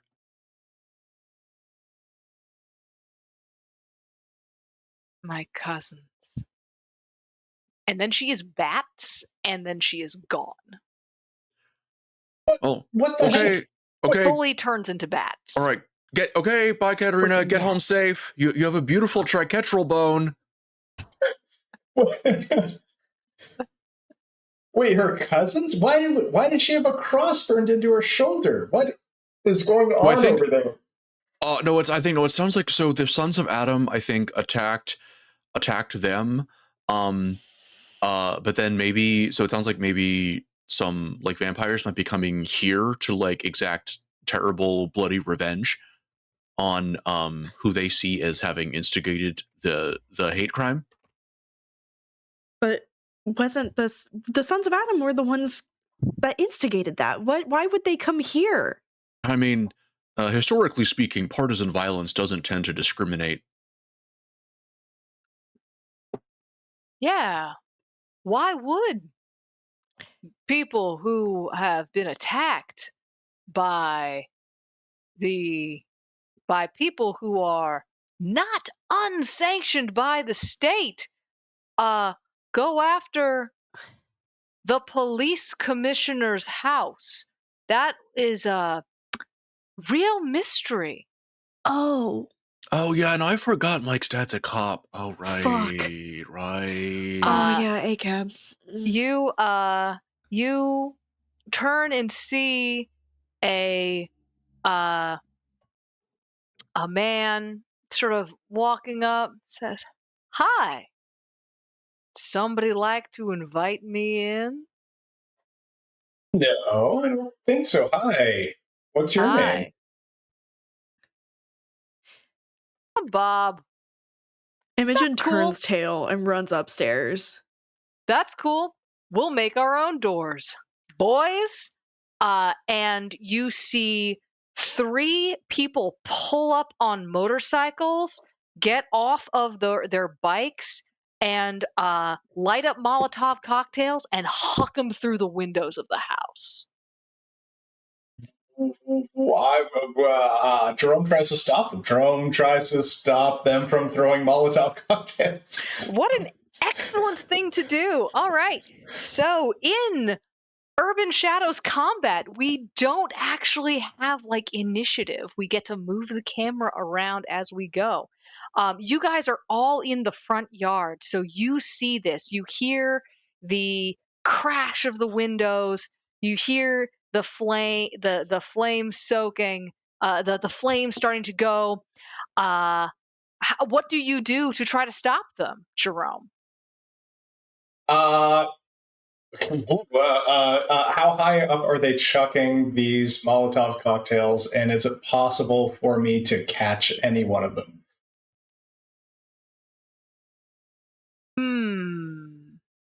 I don't know. There's very little Jerome could do at this moment. You might be able to get one of them if you move quite quickly. This is pretty surprising. Yeah. So, Okay. what I will say is you can probably get in, depending on what you want to do. If you're not, unless you have a move to do this, if you were just using regular old mundane shit, I you think can it's going to end up probably. being mundane because this is very surprising. This is, I don't have a lot of time to like do something, and he's just going to try and jump up, even though it's like probably very slim chance of success. But it's his first knee jerk reaction is to try and grab one of them before it gets to the house. So, Okay. So if one is within distance of jumping, It's probably not in distance. It would have to be a run and jump. You would have to like run over to the guys because you're kind of at the side of the house, which is at just an ever so slight angle from the street, and they're like up at the curb. So Oh wow, yeah. they're probably like 60 to 100 feet away from you. Okay. Well, And does it look like they're going to throw more? Because maybe I'd be able to get the next round or something. I like. Okay. they do not. They I start running at them regardless. I think. yeah. Go ahead, start running at them. Is there anything you want to do when you get there? Like, what is your aim? I mean, if there's a Molotov cocktail they're about to throw, I want to try and catch it before they throw it into the house, or otherwise, I think I would end up attacking one of them. Okay. So it depends. What are they doing? What are they doing? So they roll up, get off their bikes, light these Molotov cocktails, and throw them into the windows of the house. These things, what I'm going to say is, unless you have a move that gives you like advantage in a surprise round or extra senses or something that it keeps you extra alert to danger, and there are some sheets with playbooks with those moves, they are going to get those out of their hands and through those windows. Do any of you have any like alertness or cannot be surprised moves? Okay, cool. I don't believe so. Alrighty. So yeah, that's going to happen. They all do look like they're sticking around. This is not a drive-by. They're here to hurt people. So you see them getting off their bikes and moving toward the house. So regardless of if they're about to throw something else, they definitely mean to continue to do harm. Can I clarify one thing, Della? Shoot. These are all adults, correct? Sure are. Okay.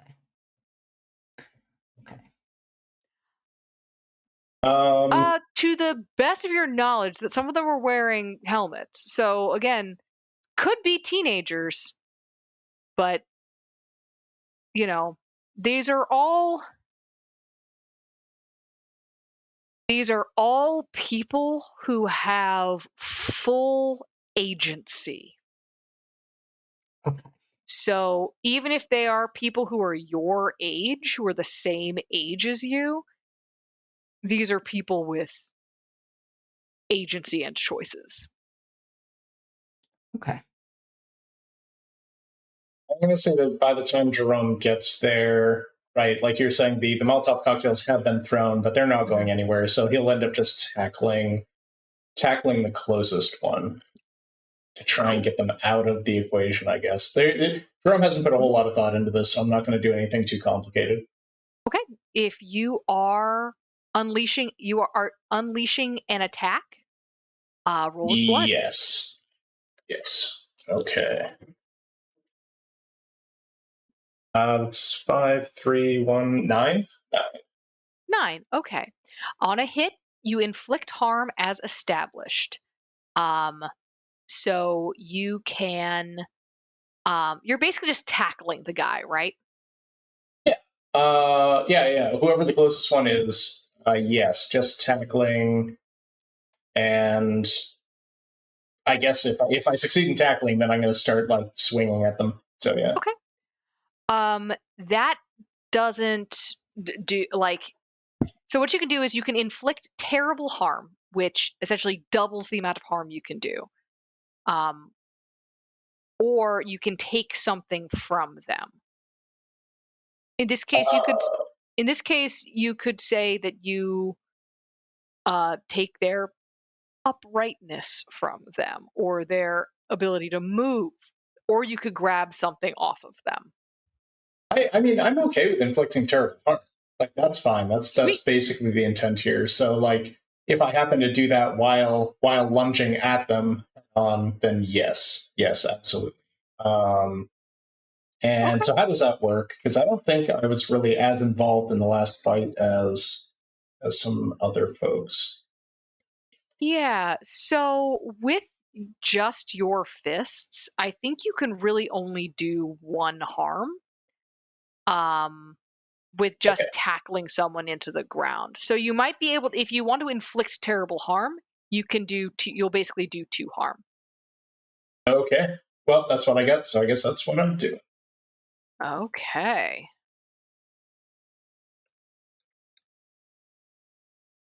Okay, let's see.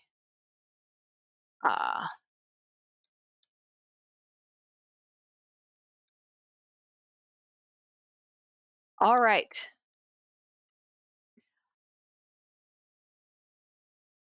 So yeah, you tackle him to the ground and his head like cracks into the curb and his neck stretches out. You hit him, take him down hard. He was not prepared for this.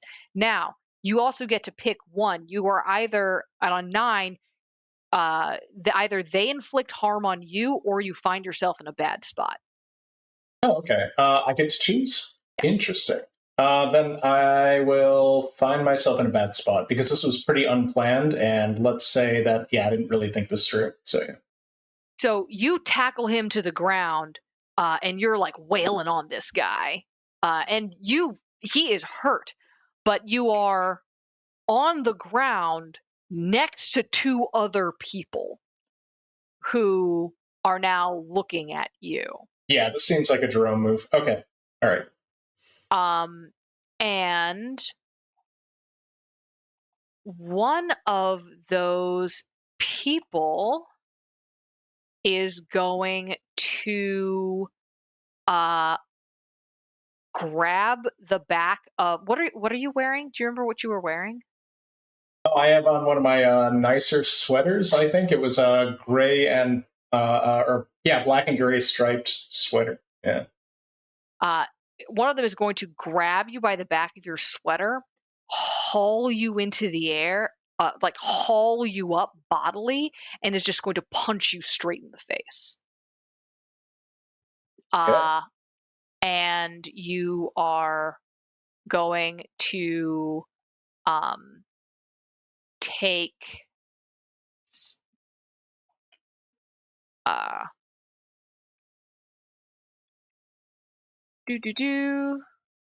you're going to take 2 damage.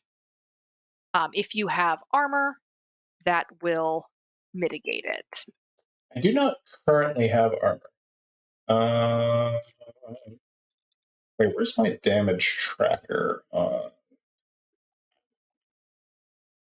Your damage track is Okay. So wait, yeah. It's faint going into grievous going to critical, and it's just 1 box per Yes. damage? It's Okay. 1 box per damage. When you suffer harm, you mark the same number of boxes as harm received. When you heal it, you erase it in the same order. You heal about 1 harm per day naturally. You can mark a scar to ignore all harm you are about to suffer. When you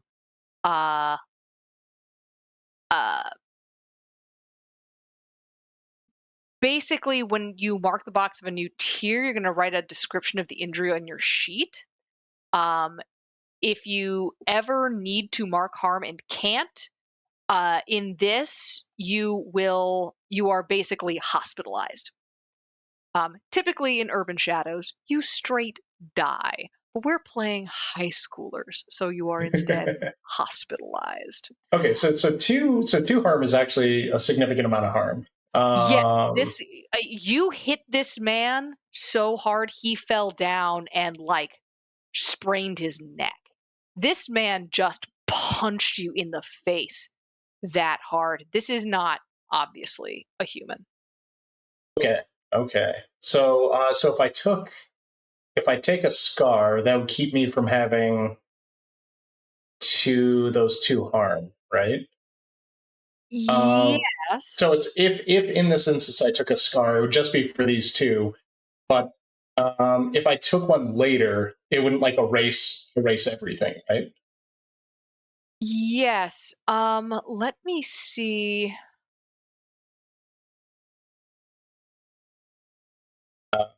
So I guess I'm Scars just take a long time to heal, though. And okay. for the time, so you can take shattered, crushed, fractured, or broken. So I guess the question is, does that erase all of my current harm or just the stuff that I would have just now taken? I'm going to go ahead and say that you can that a scar will erase your harm, but scars don't go away. Yeah. Okay. Okay. Then I will take the 2 in that case, and I will.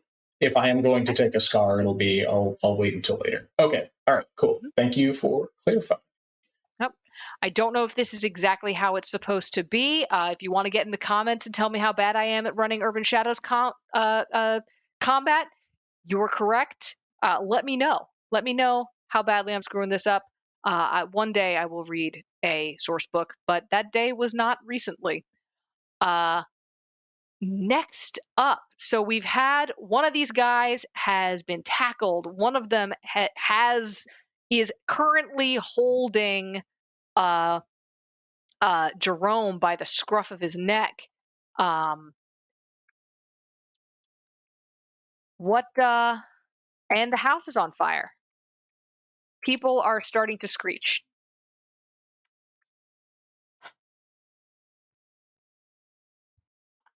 Soren is going to look to Zeke.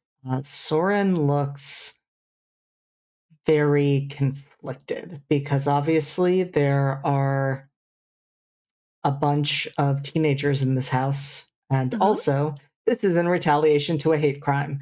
So not necessarily the best reaction to a hate crime, but like a valid reaction to the hate crime. So he's going to look to Zeke and kind of read Zeke's expression before he decides what to do. And I think we'll actually ask, are these the sort of people he would have me kill?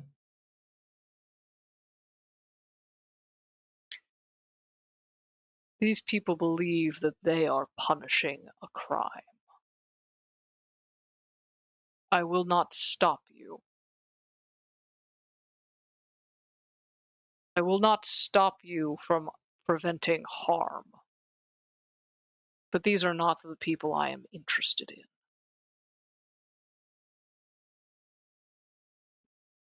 Would I be in the wrong if I stopped them?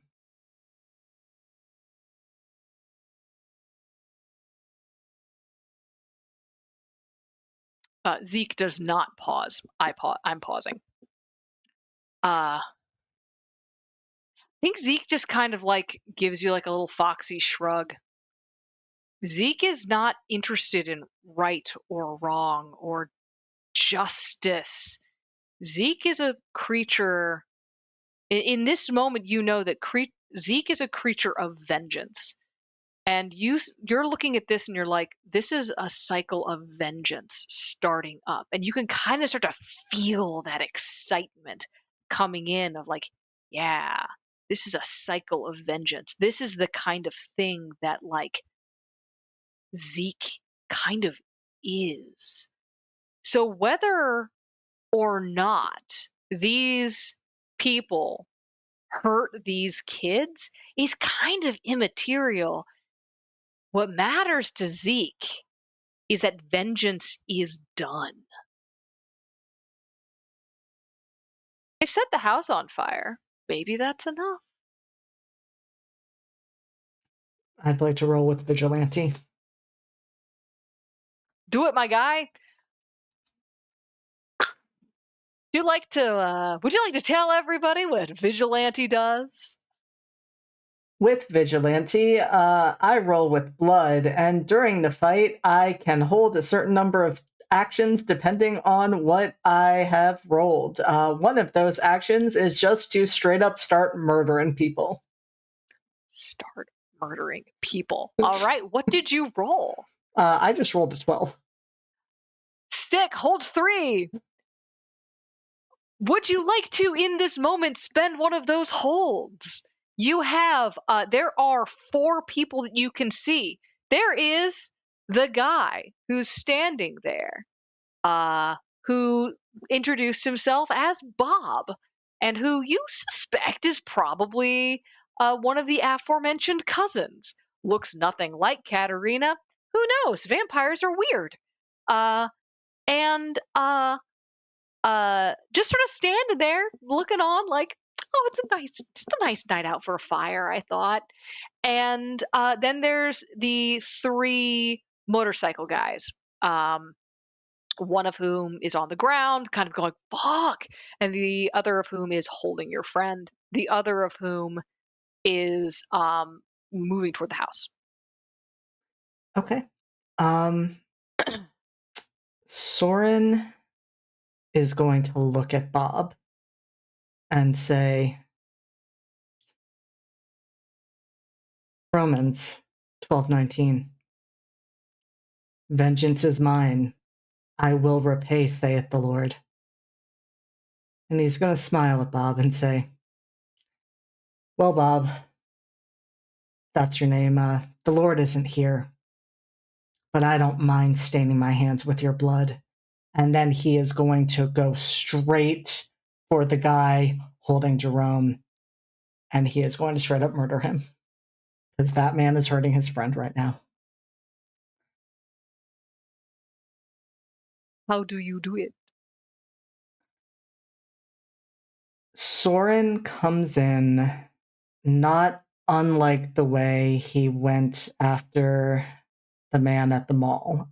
He just dives in, tackling this man, breaking the hold that he has on Jerome.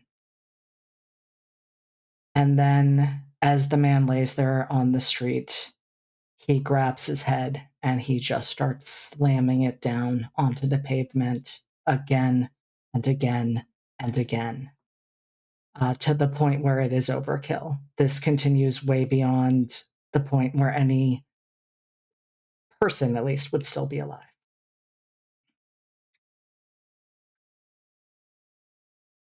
You smack this man. There will not be an open casket at this funeral.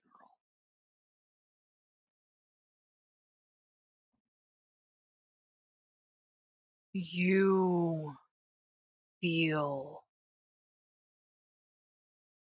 correct. Not good, exactly.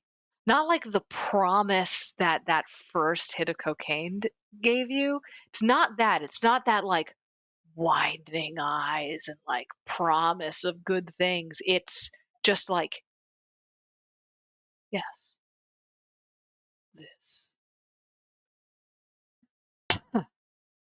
And he is fully dead. And the other guy there is like, oh God, oh shit, oh shit. And the one who's walking toward the house just says, hey Bob, you want to handle that shit? And Bob,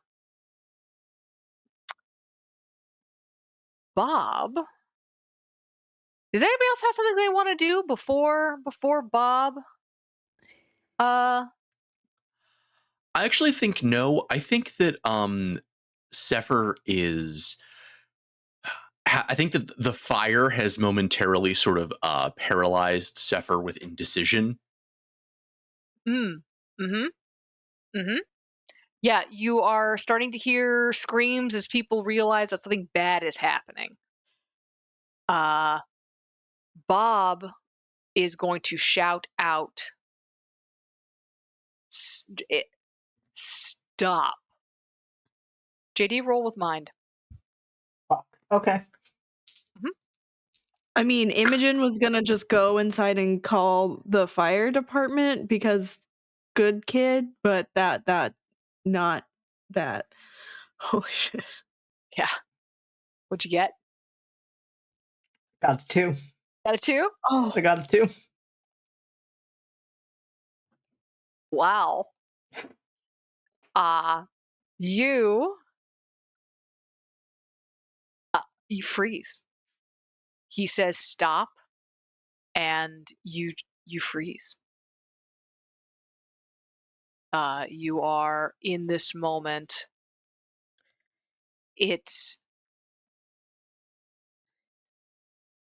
Yeah, you are completely, every muscle in your body is responding to this command.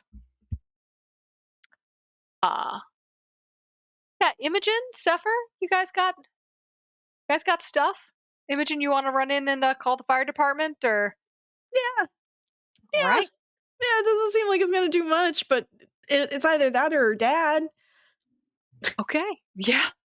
You run in, people are like, what's happening? Oh my god, the house is on fire. The house is on fire. What's going on? You real quick, you call 911.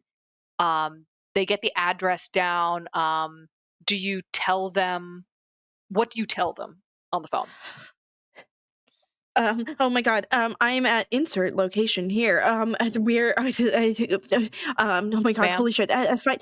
We were just having a party. It was just like, don't judge us, please don't judge us. We were just having a party, and we were What is the all name? of a sudden all of these fucking dudes just came up on motorcycles and threw Molotov cocktails into the windows, and now the house is on fire, and I don't know what to do, and there are no adults, and oh my god, there are no adults. Oh my god, this is gonna go on my Okay. permanent record. Holy shit. Okay. Who the Get everyone out of the house as quickly as you can. Is anybody injured? There is a full-blown fight happening on the front lawn. I would be careful of that. Okay. We're sending trucks. We will send people there. Can you stay on the line?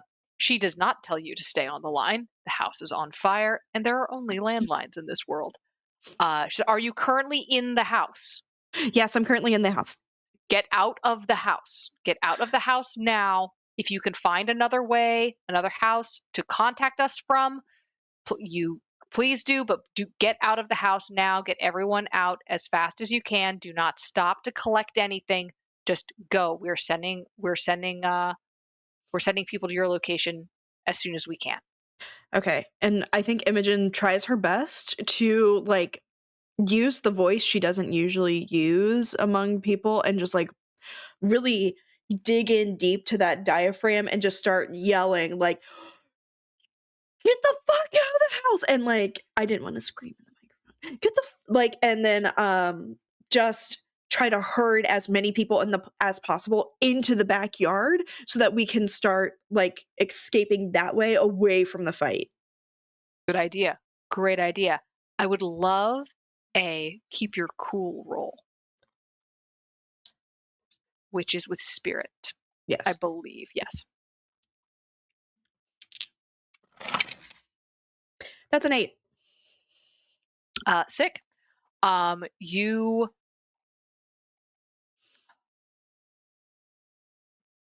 You are able to convince most people to get out of the house.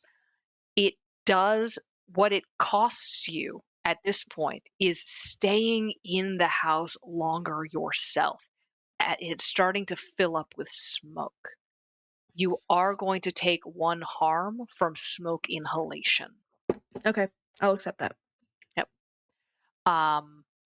Back outside, Soren has been frozen.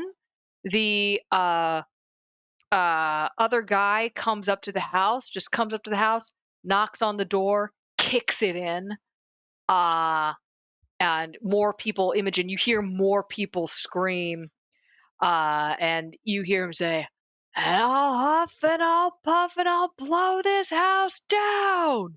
And you hear him just start smashing stuff, swinging wildly at random passersby.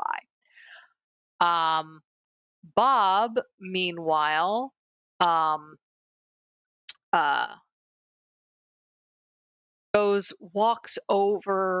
starts walking over to Soren.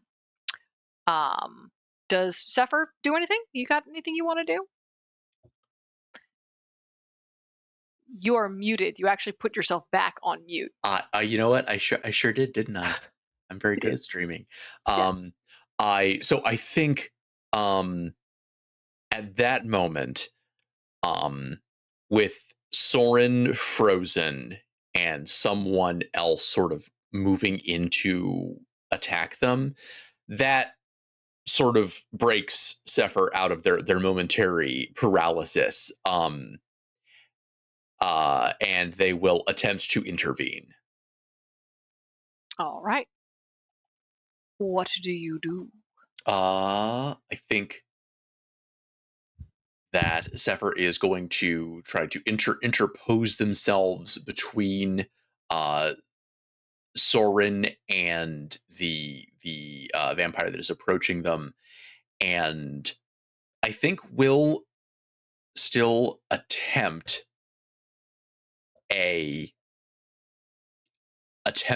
momentarily diplomacy, and is going to say, look, whatever the sons of Adam did to you, it's not these kids' fault.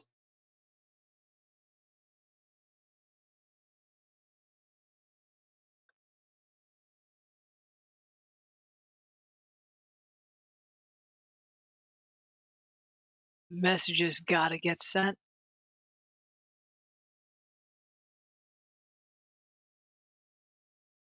You Yeah, said it what go ahead. You said it yourself. Sectarian violence doesn't usually care, right?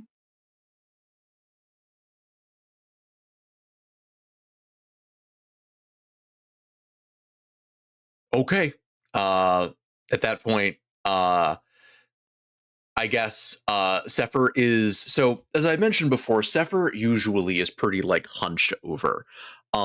Sefer is going to sort of elongate, but is going to elongate specifically into this person, almost kind of like an uncoiling spring. Essentially throwing themselves bodily into this person, by essentially unclenching their muscles all at once. Cool. You see as you do this a brief moment, just this flicker across Bob's face of, oh, I perhaps have made a miscalculation. Uh, and what happens is you collide with this man. Roll with blood, or if you have a different move you wish to use, tell me all about it. No, though my fighting is all normal, more normal blood rolling. There's the only thing that is different is that when I am engaging a gang, I count as a gang of equivalent size. Yep, you sure do. Sick. All right, that is an 11. All right. You hit this vampire and you can, I believe, yeah, you inflict harm as established, which unarmed is a +1 unless you have a move that gives you more. You can do 2 if you choose to inflict terrible harm. Or you can take something from them. So they inflict terrible harm, take something from them.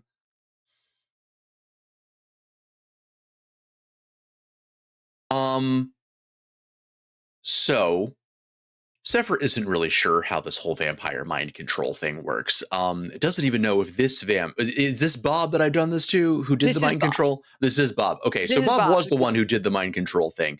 Yeah, you heard him say stop. So and what then I am going to do froze. is to take his ability to speak. I think as that what that is represented as is that as Sefer sort of springs and shoulder checks into them, Sefer's hand sort of slithers up python like up around their jaw, and hyperextends that whole situation back down over into the sidewalk in such a way that their jaw is in fact completely dislocated. Sick, he hates that.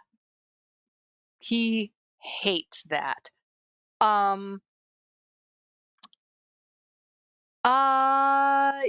Soren, I'm gonna say you get another mind roll. Give yourself a +1 there, because your boy from your boy Sefer, your guy Sefer, your them. That is a 7. All right.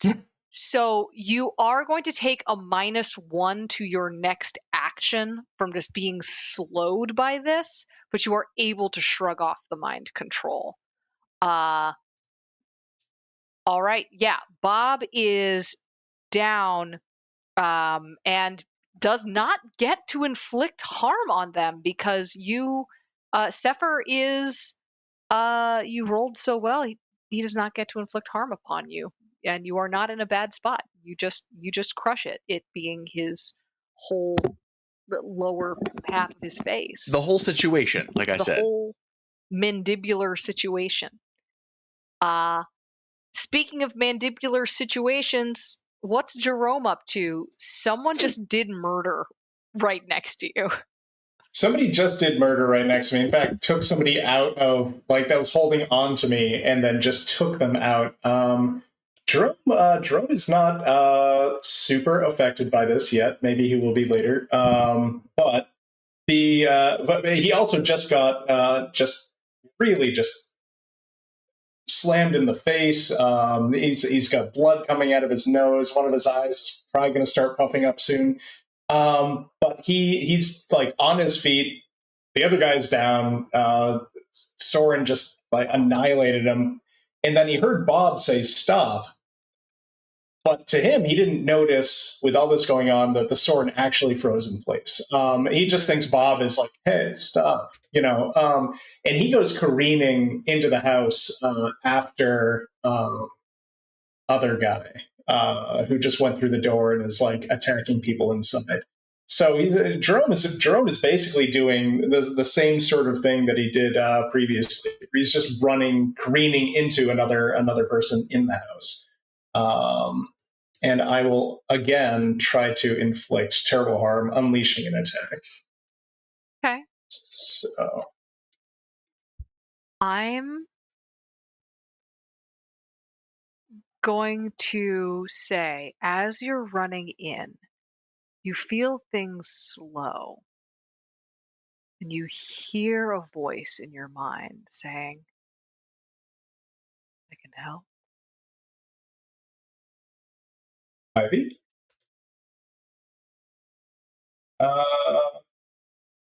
You've been given many gifts, Jerome. you think I need it? I assume this is happening mostly instantaneously. Yeah, this is happening instantaneously. This is like in between steps. Time slows. I mean, you've seen Soren and Sefer. Do we need it? Do we need it yet?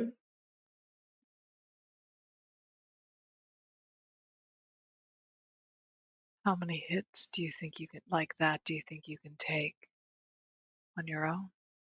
I've really been in a fight before.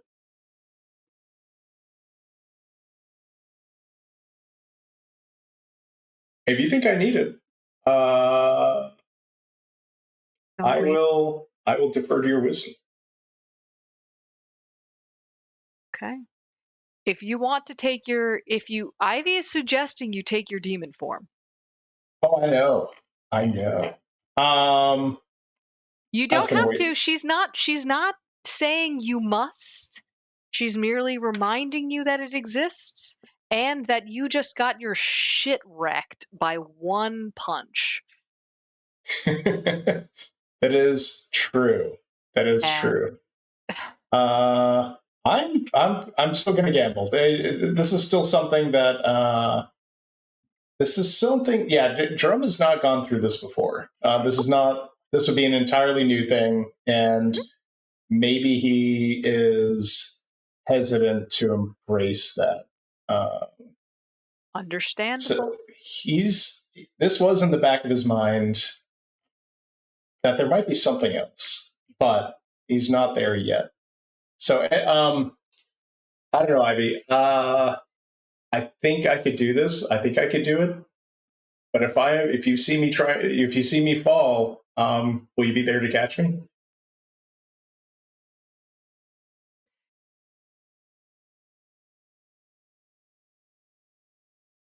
If you fall, I expect you to fly.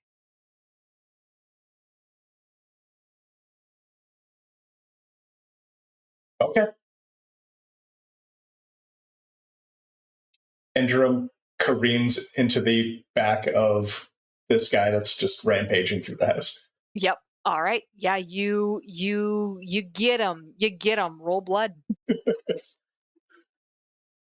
Oh, that is not as good. 6 plus what, 7. 7. Okay. Yeah, you get him. You hit him. Um this guy though is what do you choose to do? Do you inflict terrible harm or uh Take something from them. No, I'll inflict terrible harm. I'm just raging. okay, you So are just slam into the back of him. Maybe there's a. I think this maybe a fireplace in one of the rooms there, and he tries to just careen into this guy and try to slam him down on the fireplace. Like, okay. Just you try to slam down the fireplace. Okay, you hit him. Um this one is wearing armor. So you hit him and he like stumbles, but he then comes back at you. Do Are you in a bad situation or do you take harm?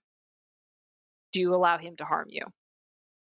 um, well, last time I put myself in a bad spot, somebody else took advantage of it, but there's nobody else around right now. Mm, So I will put myself in a bad spot again. okay. So you Full are momentum. Full momentum. full momentum. You hit this guy.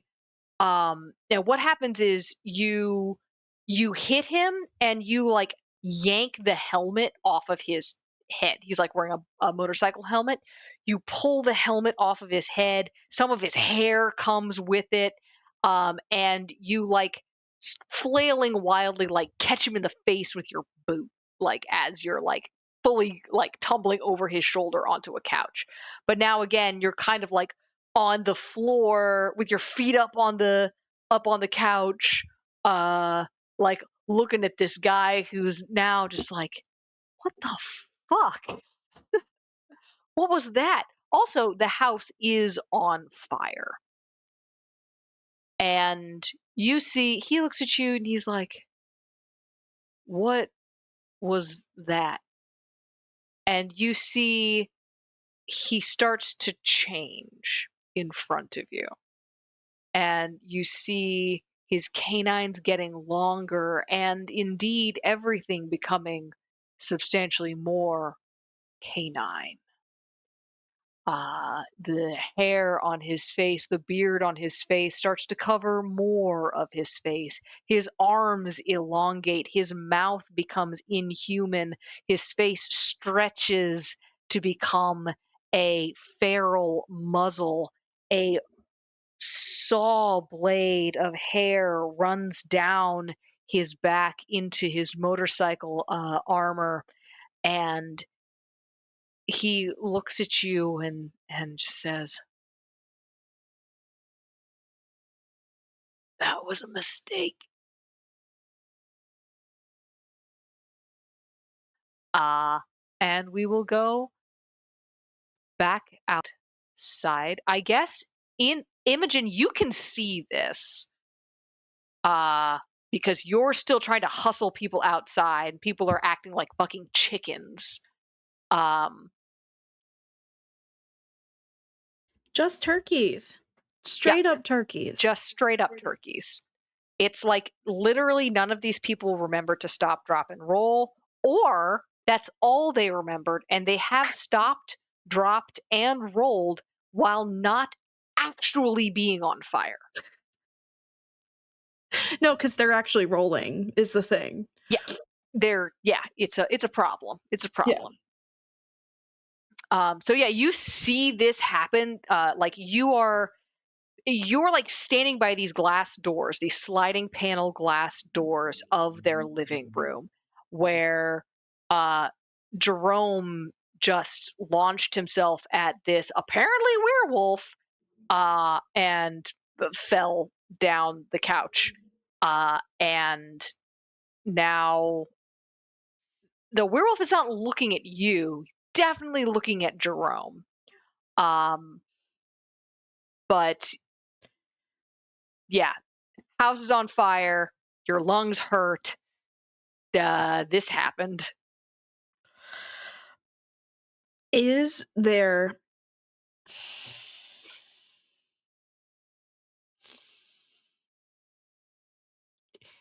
Imogen is like coughing up a lung, like outside, heaving, gasping for air after spending so much time, like trying to get as many kids as possible out the house. Mhm. I was successful in getting them out the house, but I just took that damage, right? Yes, Okay. yes. So at this point, basically at the end of this round, we can sort of declare that everyone is out of the house.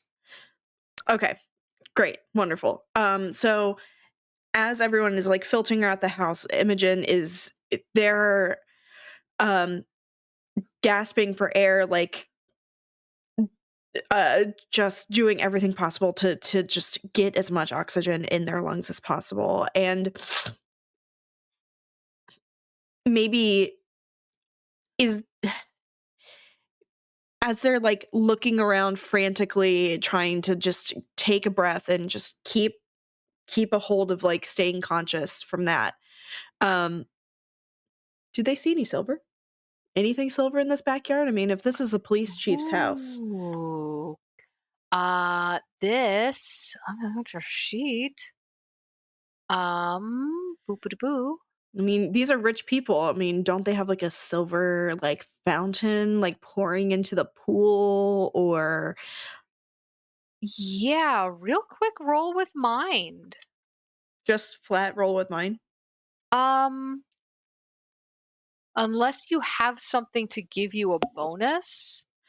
Hold on. Yeah, because you're not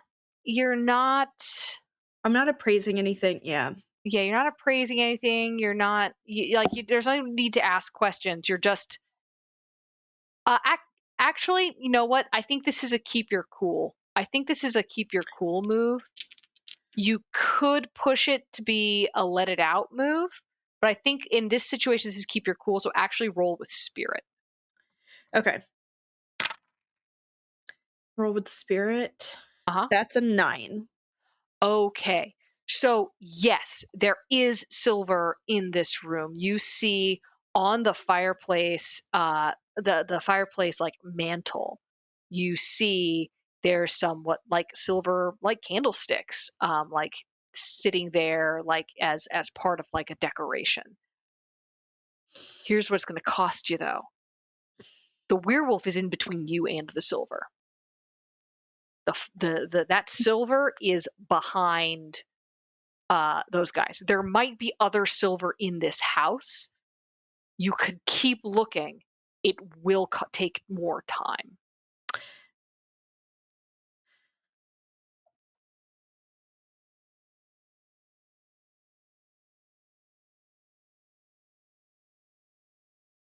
Fuck it. I think Imogen's willing to Just literally what I came back in on. Yeah, I think Imogen's yeah. willing to bank on Jerome fully distracting this werewolf for the time being. And they're going to take advantage of this distraction to grab one of the candlesticks. I can't believe I'm doing this like twice this week. Are they weak enough that like one could like snap in half and fashion like a like a shank? Yeah. No, these are big. They're definitely silver plate, but they're heavy. Like it's definitely not. They're definitely not solid silver. Definitely silver plate, but they are heavy. They'll make a great club. Okay. But they will not make a great it would take effort to turn this into like a shiv. Okay. All right. Well then yeah, I think Imogen is going to take this time while the werewolf is distracted and try to like go around the back and bonk the werewolf, just crack it over the head. Okay, roll with both of these candlesticks at the same time. Dual wielding. Roll with blood at a -1 because this is a complicated action because you are trying to get all the way around this werewolf and then back again without it noticing. Great. That's going to be a -3. Let's go, Amber. All right. But if you want to just get in and grab the candlesticks and scoot away, you can do it without the -1. Oh, So if you okay. don't want, if you want to sort of like set yourself up to be in a good position for later, you don't have to do that at a -1. Okay, then I'll do that. I'll take that. Okay. I will take that compromise. Yeah. Because Okay. a -3 is -2 is bad. -3 is worse. Yes. So okay, go for it. Roll with blood. Okay, that's a 7. Okay, that's a 7. I'm basically treating this a little bit like escape the situation. Yeah. So that is a hit. So you're able to get the thing and get out again. On a 7 to 9, you I'm going to say that you essentially you're ending up in another dangerous situation. So you were able to get in and grab the candlesticks. The wolf has noticed you. Oh, fuck. Okay. So you have been noticed. You don't yet know if you are being treated as a threat. That's fine. So Senpai has noticed me. Senpai has unfortunately noticed you. Are they hot at least? I mean, before they became like a awful wolf monster thing, like a horrifying skin puppy thing, then it was all right. Kind of a scruffy, kind of like leather biker guy thing. Unfortunately, kind of still your dad's age. Shit. Yeah, Okay. yeah. Damn. Okay. That was the rosé talking. No, I believe me, I get it. I am writing a romance novel about an Urban Shadows NPC. It happens sometimes. Uh, so yeah, back up front, Soren. There is the other guy who was there now is standing. Jerome has disabled Bob for the Sefer. moment. Yeah, Sefer. Sefer has disabled Bob for the moment, or at least has de-voiced Bob. And but the other one pulls off his helmet and also similarly starts to change form into a werewolf, a werewolf form, and just is going to try to strike you with the helmet. Just hit you with the helmet as hard as possible. Would you like to roll to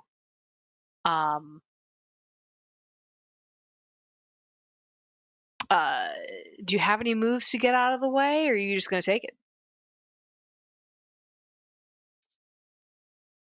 I think I'm just gonna take it. Okay. This is going to be 2 harm. Okay. And yeah, so what do you do?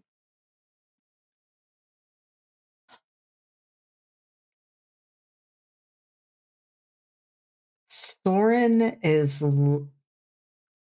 So the reason I said Soren would just take the damage is because he has been staring at Bob. And even though Bob is on the ground, clearly very badly injured, I think honestly Soren was even starting to walk towards him until this helmet was thrown at him. And he snaps his head around to look at the other guy and then looks back at Bob. And it seems strange that he's struggling to pick a target, because obviously one of them is much more dangerous than the other. And he looks at Bob and says, I am done with other people taking control of me, and I will deal with you later. And then he's going to go for the werewolf. And you can let me know, Della, I know you said I'd be at a minus. I am willing to spend both of my remaining holds to straight up murder this werewolf. You don't have to. You already rolled that. You have those holds. Okay. How do you murder this werewolf?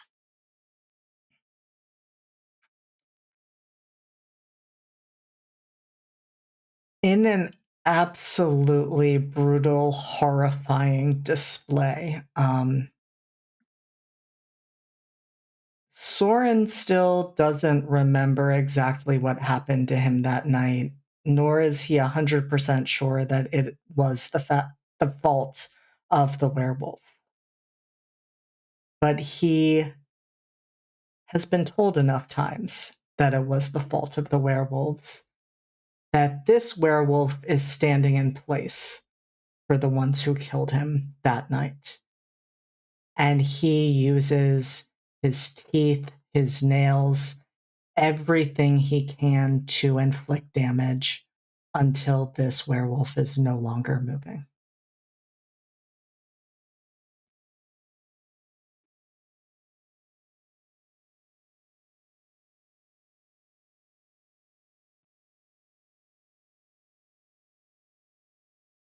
You look up.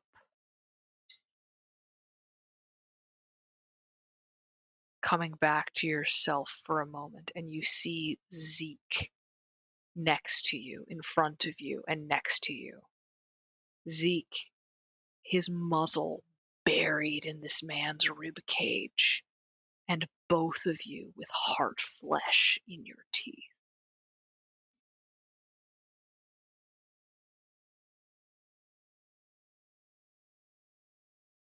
Sefer, my man, my homunculus, it's on you.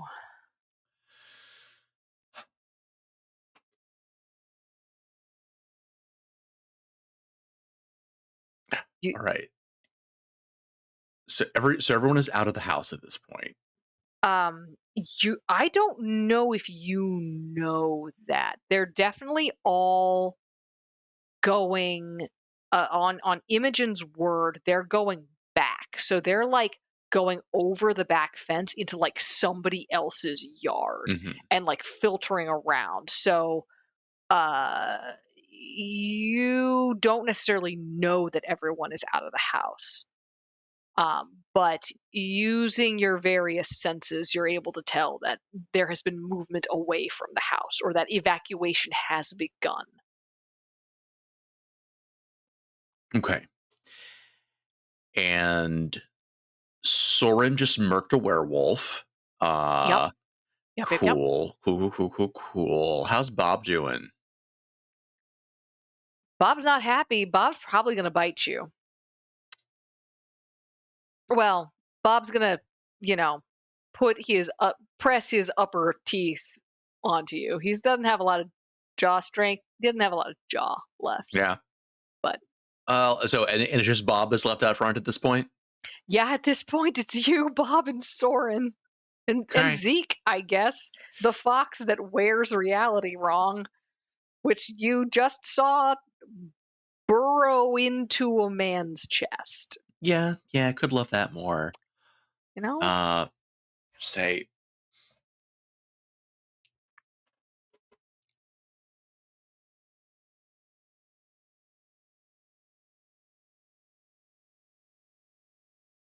I think that Sefer is, and not that Sefer's going to get a response here, but I think that Sefer is still, in spite of everything, going to still try and attempt to get through to Bob to say, did you see what's happening here? You've done enough tonight. This is only going to get worse. I will allow you to persuade an NPC through threats. Roll with heart.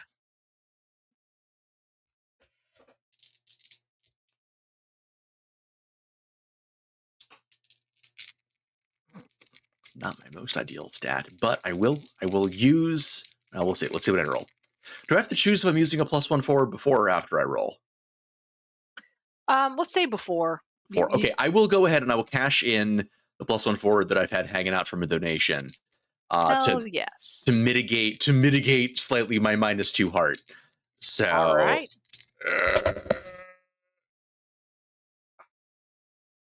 Okay. Well, it comes out to, with the -1 left over in my heart, that comes to a 6.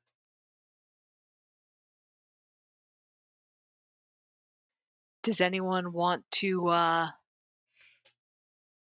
lend a hand?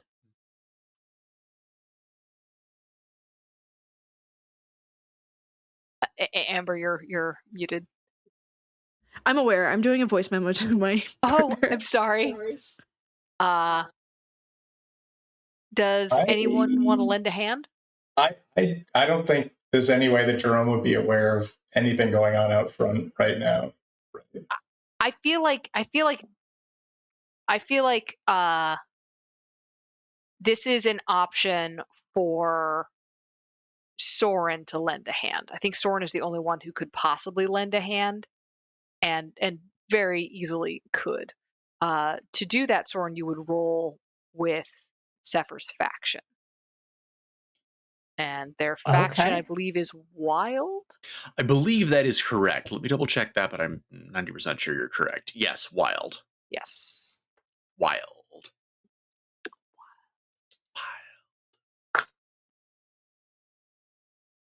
That's a 6. 6. No, okay. That's a 6. All right. So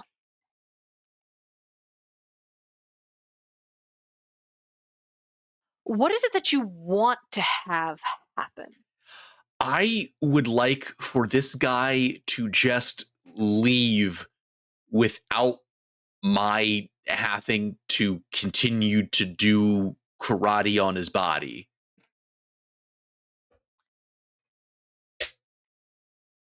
He shakes you off. He looks over at the wreckage in front of the house, sort of shakes you off, steps back, holds up his hands,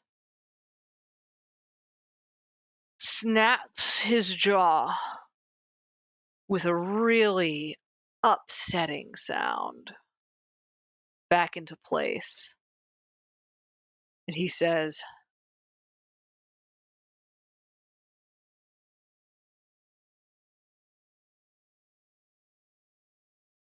"We'll see how long you defend them."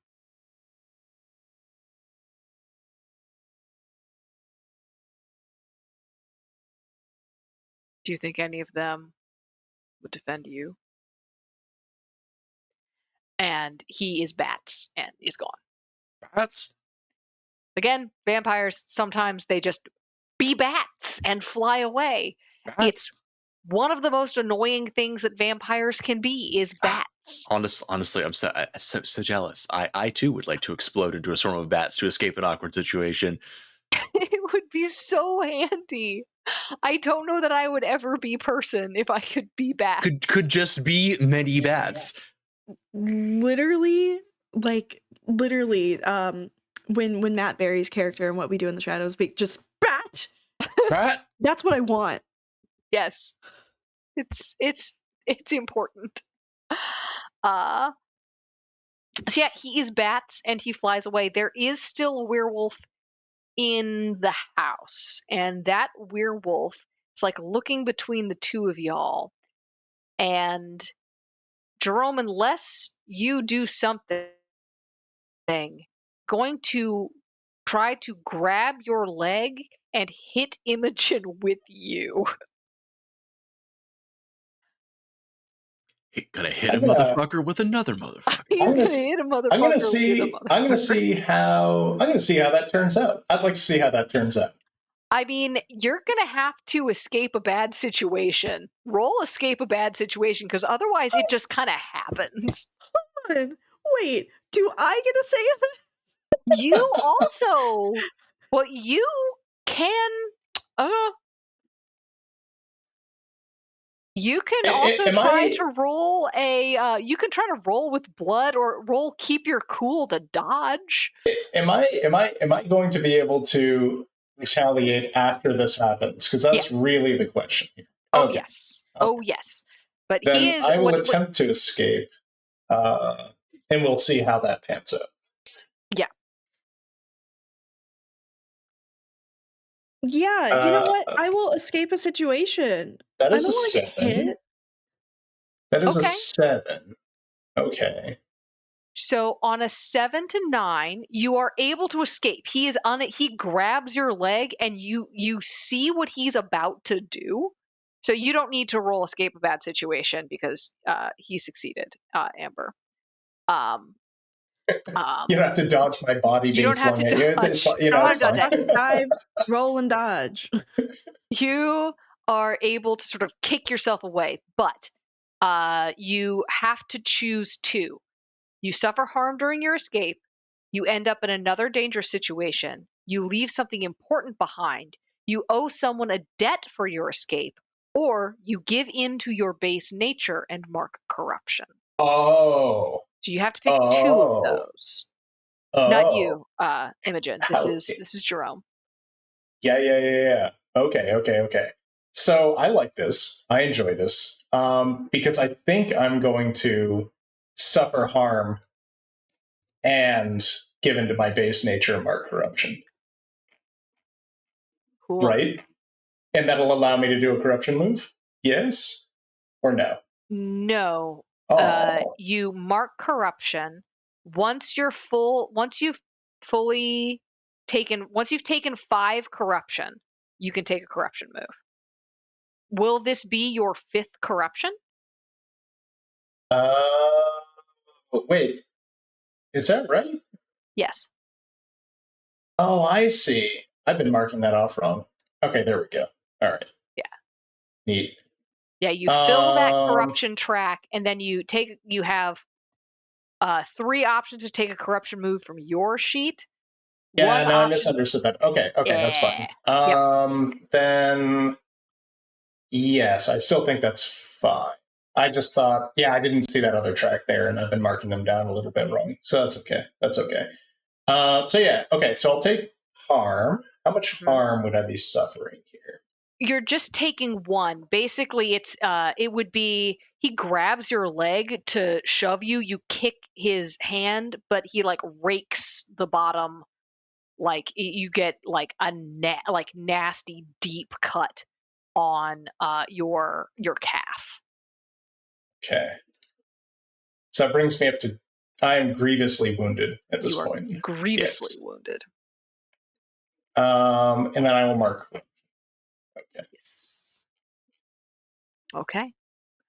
Uh yeah, so he like tries to do that, does not work. Now you guys can go. Who wants to go first? Or do you guys want to like team up and do like a so totally cool like combo, like I like mean, we're playing I'm masks here? ready. I'm ready to do a thing. I am so wounded. I'm barely standing here. I'm about to enter critical harm, and I think I think it might be time. I think it might be time to use the devil inside, Sick, sick, sick, sick. which is a roll for blood. Roll with blood. And Roll with blood. oh no, it's a 4, which is unfortunate. Fuck that. The dice Oh are wait, not telling a sorry, good. with blood, 5, Oh, 5. 5. But that's okay because on a miss, I can still choose one and owe my patron a debt. So this will be accomplished one way or the other. Okay. So that's a failure. How do you want this to play out with owing Ivy a debt? You like reach for that power, and it's just like your body is too tired to do it. And you hear do you reach out to Ivy? I reach out to Ivy. Ivy, I need your help. You were offering. I can't do it. I don't know. You need to show me. Of course. And you feel her touch. First warm and gentle,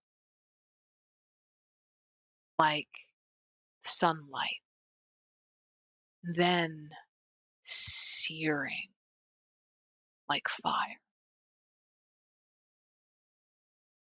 And your body warps and changes. What does it look like?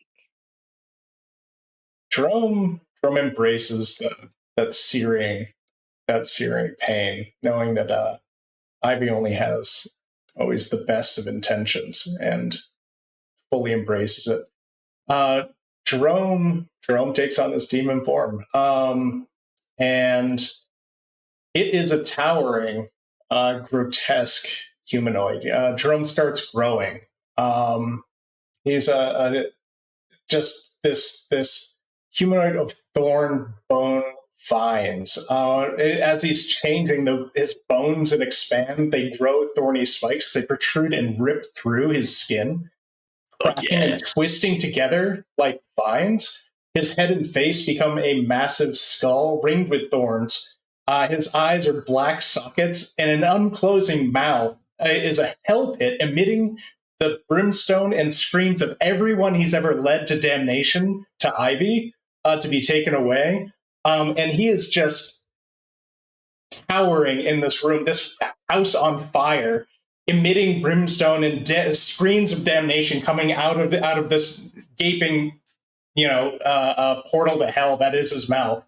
And he takes on a demonic weapon from which is going to be let's say a thorn viney sword. So it's a 3-harm hand item, right? Mm-hmm. And he is just going to just rage out against this werewolf, just howling and menace and bone cracking and just going all out demon. I do not think he was expecting that. Go ahead and roll with blood to inflict some harm. Okay, I will do that. Oh yes, that is a 6 and a 4 and a 1. That's an 11. It's an 11. Fuck. Yes. So, Oh yeah. how do you do it? He just comes down with the sword, turns it in his hand because he is just above the werewolf at this point, drives it downward at this thing, just slashing through it with the thorns and then just right into its sternum. I assume it was not super prepared for this, so I probably had a pretty good shot at it. Again, not saying anything, just horrific noises coming out of his skull. Yeah. So how's that go? He dead. You plunge this sword into the wolf's body, and you see his eyes just absolute confusion, and he just sort of shaking puts a hand and on the sword and kind of cutting, even then it's so sharp, into his hand, and he says, You're one of Ivy's. I wouldn't have.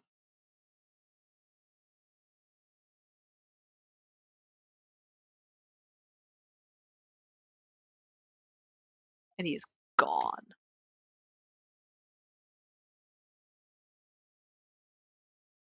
Well, that was.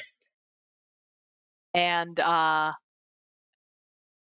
so everybody dead, house still on fire, sirens. You hear sirens coming. Imogen, what the fuck? What are they gonna do? They're leaving. Yeah, smart. Yeah. Fuck this. Yeah. I didn't give my name to the person on the phone. Nope, sure did. I'm fucking leaving. Sorry, friends. But y'all are in forms that cannot be traced back to you. I mean, Soren still looks like himself, so Yeah. Yeah, fuck, you're right. You go outside and you see in the front lawn, Sefer is standing there fine. Soren is kneeling next to a corpse with blood, most of which is probably not his, all over him. And there's 2 mangled corpses.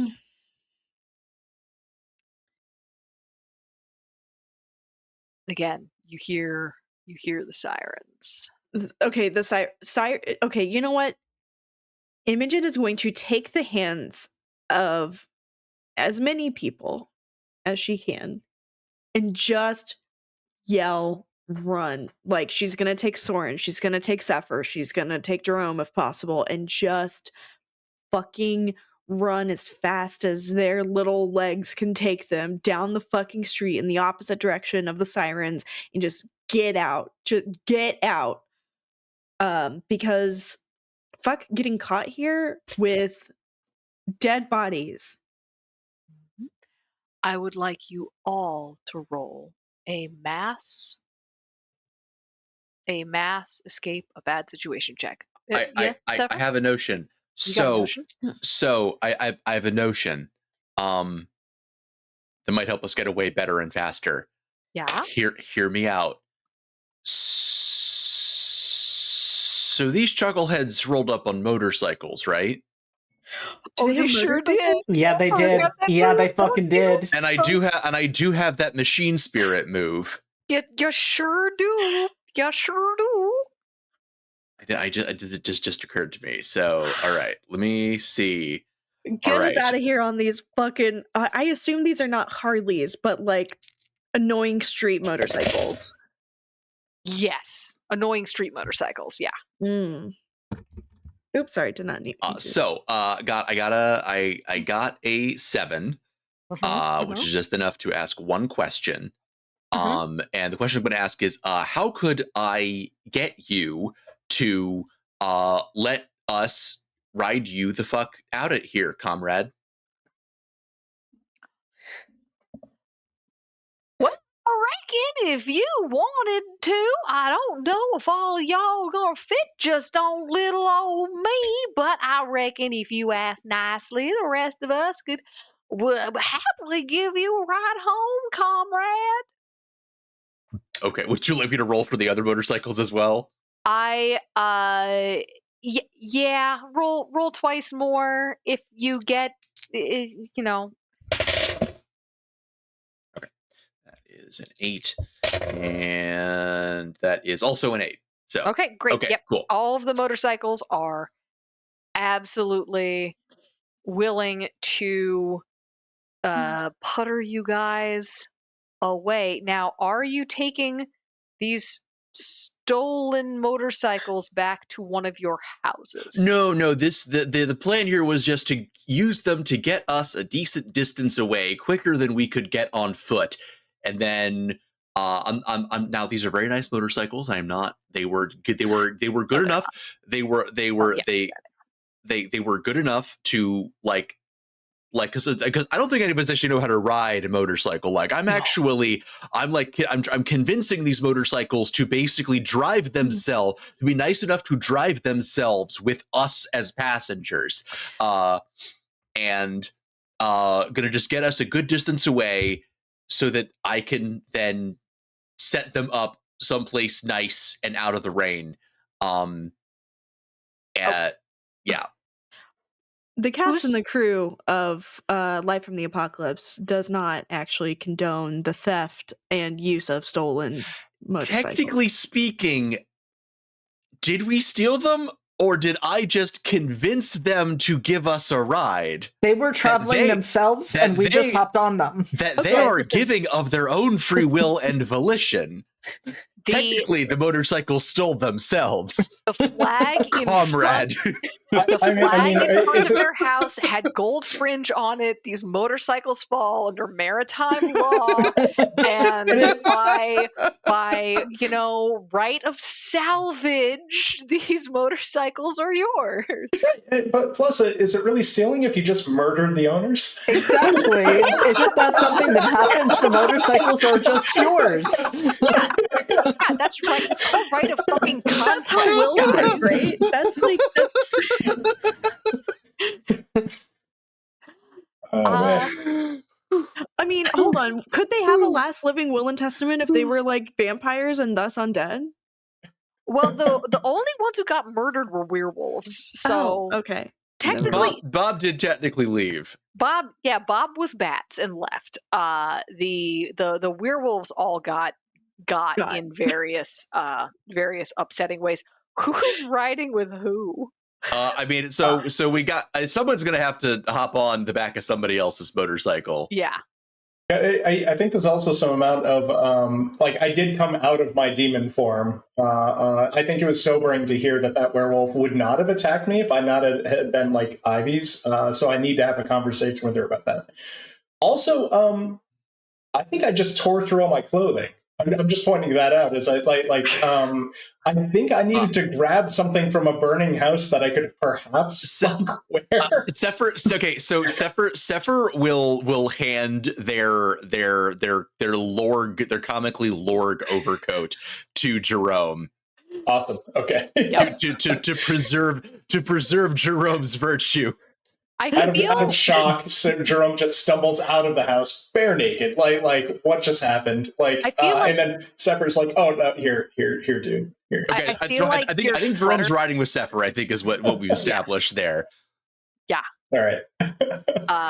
Zeke hops up onto the handlebars, Soren, of your bike, and you guys speed off into the night. Yeah, like cool kids.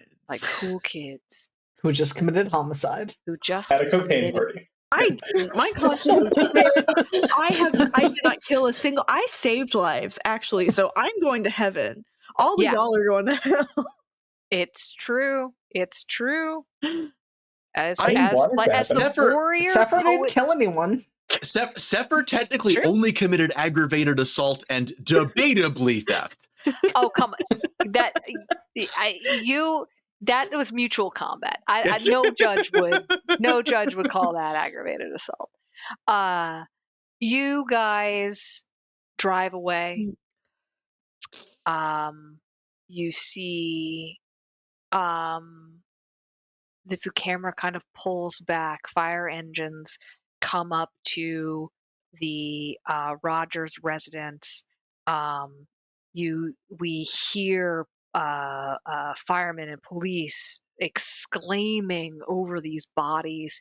The other kids from the party start to show up, wet in their underwear, jittery from coming down off of whatever they've been on, trying to give statements, and we just hear the words over and over and over again: vampires.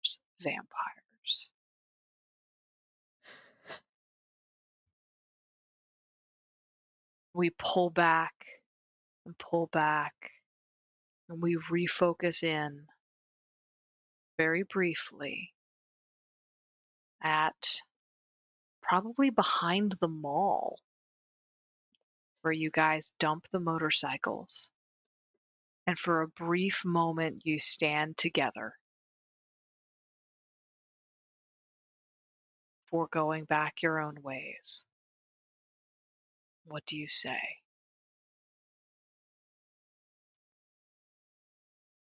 So I guess I'll like see you guys at like prayer group. Uh,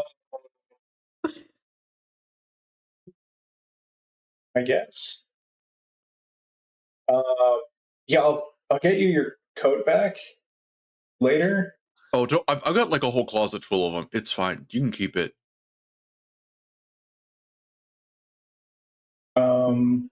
Yeah, I don't know. I don't know.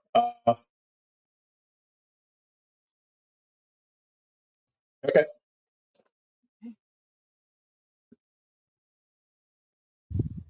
And in Uh, yeah. I'll catch y'all later. This was a lot. And they like nod their head and just head off home. Yeah, I think I gotta go home too. I'll see you guys around. Drum walks off.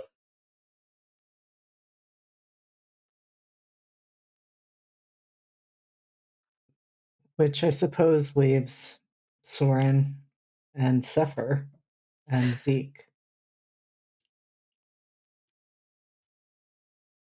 And Soren looks at Sefer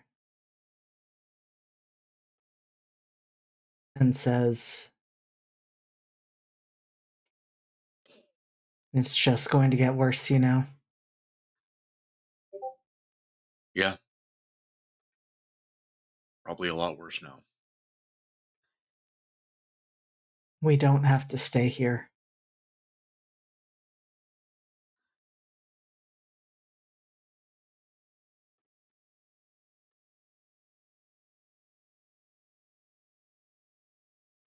I feel like I do though.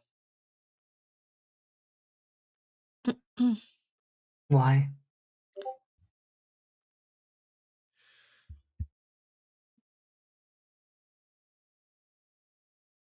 My parents.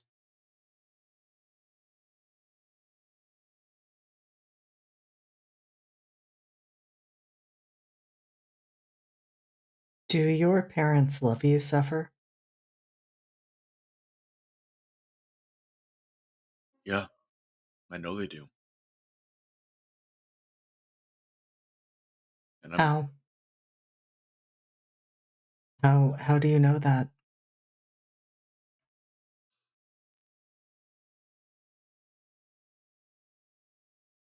I don't know, I just kind of do.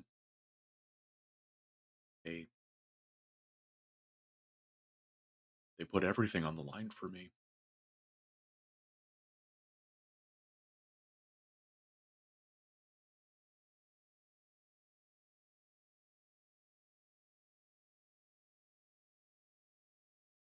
For you? To protect you? To protect others? To give me a chance.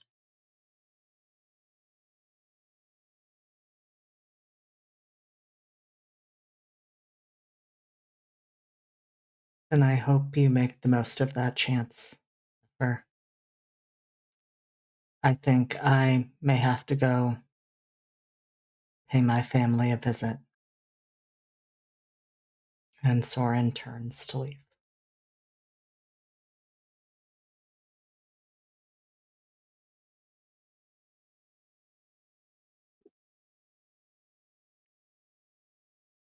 the camera pulls away. Sefer, did you have something to say? I think Sefer was going to just say to themselves, okay, well, I didn't really like the ominous tone that he used in that, but I've got kind of a lot to unpack right now, so I think maybe I'm just going to go home. The camera pulls away from this empty alley. So all of you return home, or at least to houses. The camera pulls back and back until we're looking at the face of the crescent moon. Bats. And that's how we're ending this season of Thy Kingdom Come. Thank you all for watching, for hanging out with us, for however long you were able to hang out. We appreciate it so much. Thank you for donating if you donated. Thank you for subscribing if you've subscribed. If you're watching this later on the YouTubes, thank you for watching this later on the YouTubes.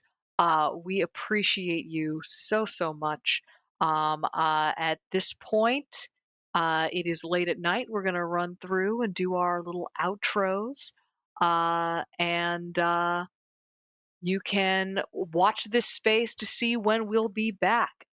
Amber, what's up? Man, I didn't even get to tell. I didn't get to tell about Aoife. All right. Oh.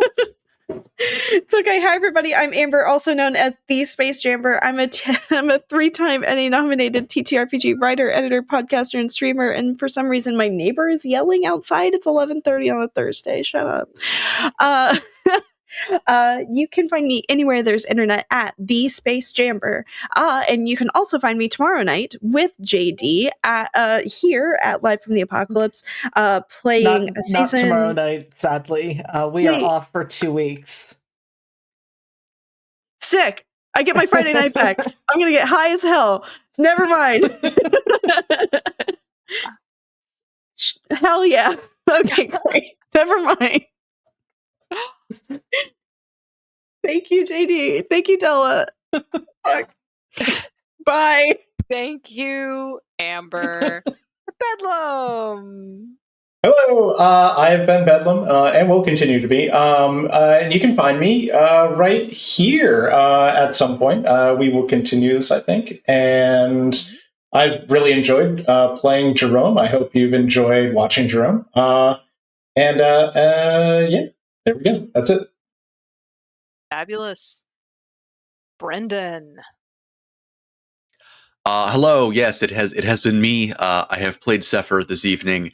When I'm not here, so you can catch me running Cryptid Community College. We have just started the second season of that, and our next episode is going to be recording on the 11th, getting into spooky season proper. Now that we have set the stage, and we'll have our resident conspiracy theorist back from his cryptid hunt, and we're going to get into probably some spooky seance shit.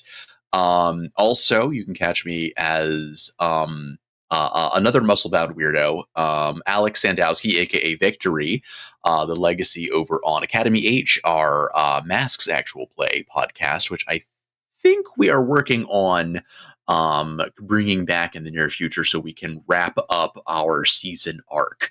I don't think that the date is definitive yet, but you should be seeing an announcement about that in the near future. And JD. It is late. I will keep this short. Hi, I am JD. You can find me on socials at JD Not Jason Dean. I do way too many things with Live from the Apocalypse. You can find me in like so many of the games / running so many of the games. If you want to know more about that, check out socials where we will post when those games will happen. You can also find me with Exquisite Corpse Presents every Saturday, except for this one for Sister Cities. And then I am also with Tales from the Table Studios every so often as well. But that is me, and I have been playing our Revenant, who finally embraced his full Revenant tonight. We're going to see where that takes him. So good. Hi, I'm Della. I've been your master of ceremonies this evening. I have had so much fun running this game, and you can find me. Hopefully, you will find me again here also continuing to run this game. And you can also find me every other Thursday playing Rachel Blauhair and or Siobhan over at Redacted. Thank you so, so much for being a part of Thy Kingdom Come. This has been wild. Thank you all so much. JD, do we have somebody to raid? I am 110% not quite prepared for that, but I can figure that out in 2 seconds. What I will do is take us to the thanks for watching screen. We will find someone to raid. Please stay on for that. And we will next be back with Live from the Apocalypse next Tuesday for Cold Iron. So that is where you will see us next. But Cold hang Iron around. is boss as hell. Watch it. It's going to be amazing. Horrible things are going to happen, and I can't wait. So yes, stay on for the raid, and we will see you. I can't do math. Next Tuesday. I'm not even going to try to say how many days that is. It's late. We're good. Good night, everyone.